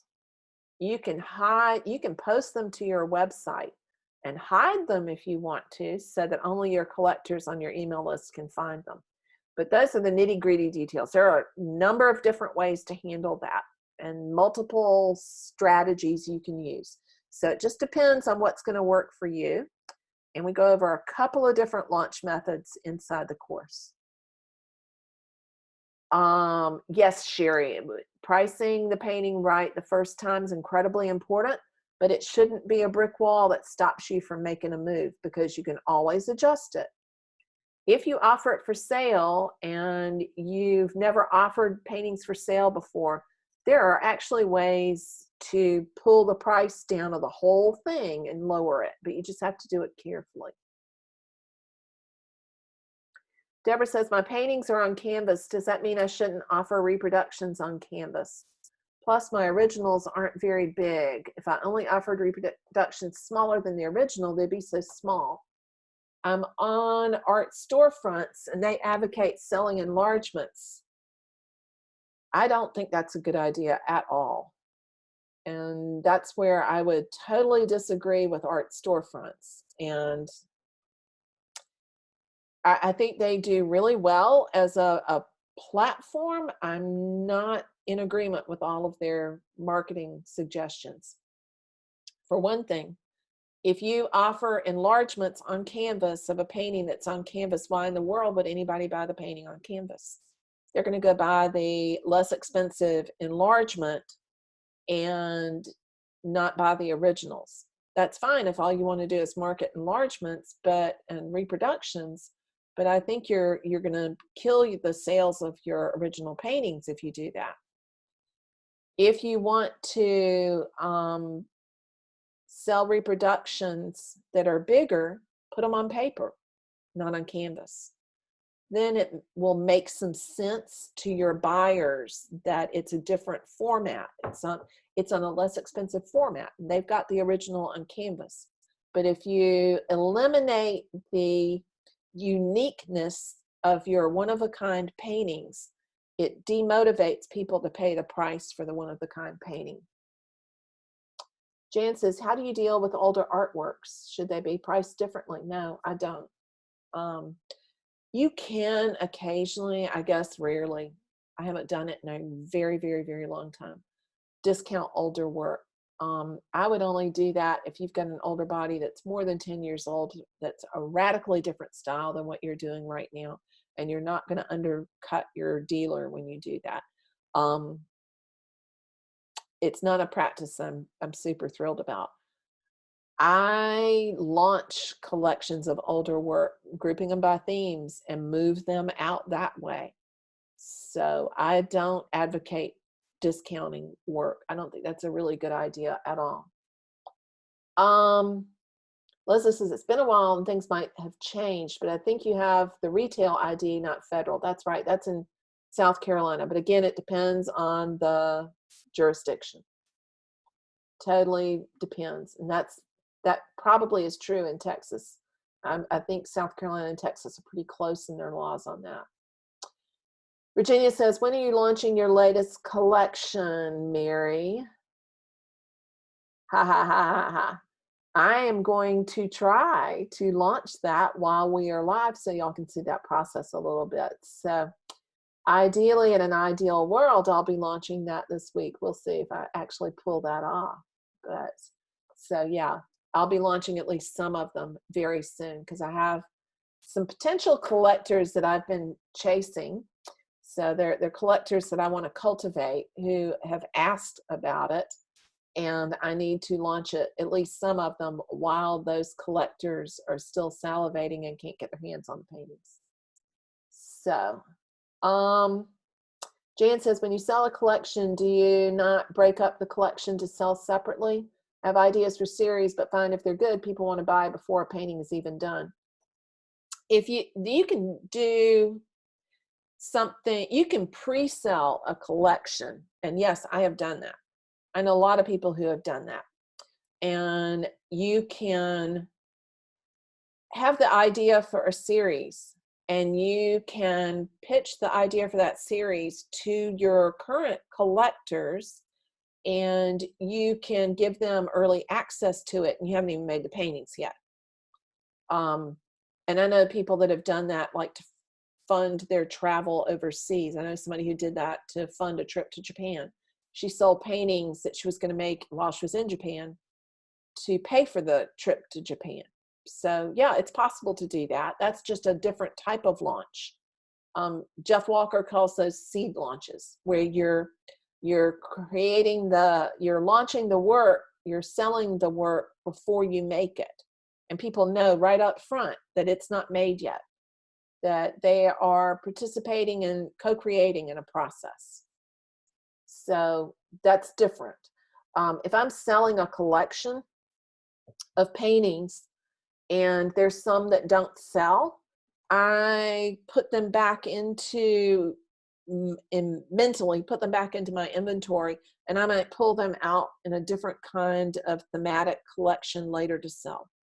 Like I might, if you go and look at the Summer Greens collection that I think is still up online, one that I did as a demo, those are not paintings that I painted all at the same time. Those are a collection of paintings of summer that use a lot of green, and I called it the Summer Greens collection. So some of them in there were new, but some were older that I wanted to move. So if they don't sell this time, you can pull them back out and sell them later in another collection. And Camille, the photographing your paintings, your iPhone is fine for most of the stuff that you do online once you get a good lighting situation, but you want good, even light. And that will work for most of your social media posts and your website. when you're getting ready to launch a collection, if you're not a good photographer, I would get somebody else to help you with shooting that. Claire, a collection is a grouping of paintings. So they're not all one price for all. They're not buying the whole collection. But it's just like when a designer markets a collection of clothing options. Say Donna Karan offers her spring collection. She's not offering for somebody to pay one price and buy everything that's in that collection. She's brought together a group of things that are thematically related and offering it for a limited time. They'll go away at some point. So awesome. I'm glad that makes sense. And we're getting to the last of the questions, last but not least, Connie. Connie says, thank you so much. You've truly gotten me fired up. Awesome. Go do it. And you absolutely can do it now. Feel that kick in your pants and use that as motivation to get out there and raise a ruckus. Go for it. Thank you all for being here and for participating in the workshop. And the replay will be up later this afternoon or this evening. And I'll be sending the link out to everyone so that they can find that, the previous replays, and the PDFs. So hop over into the Facebook group and share what your biggest insight's been from today. Hope to see you soon and hope to see you in the Painter's Path. Take care, everybody. Bye-bye for now.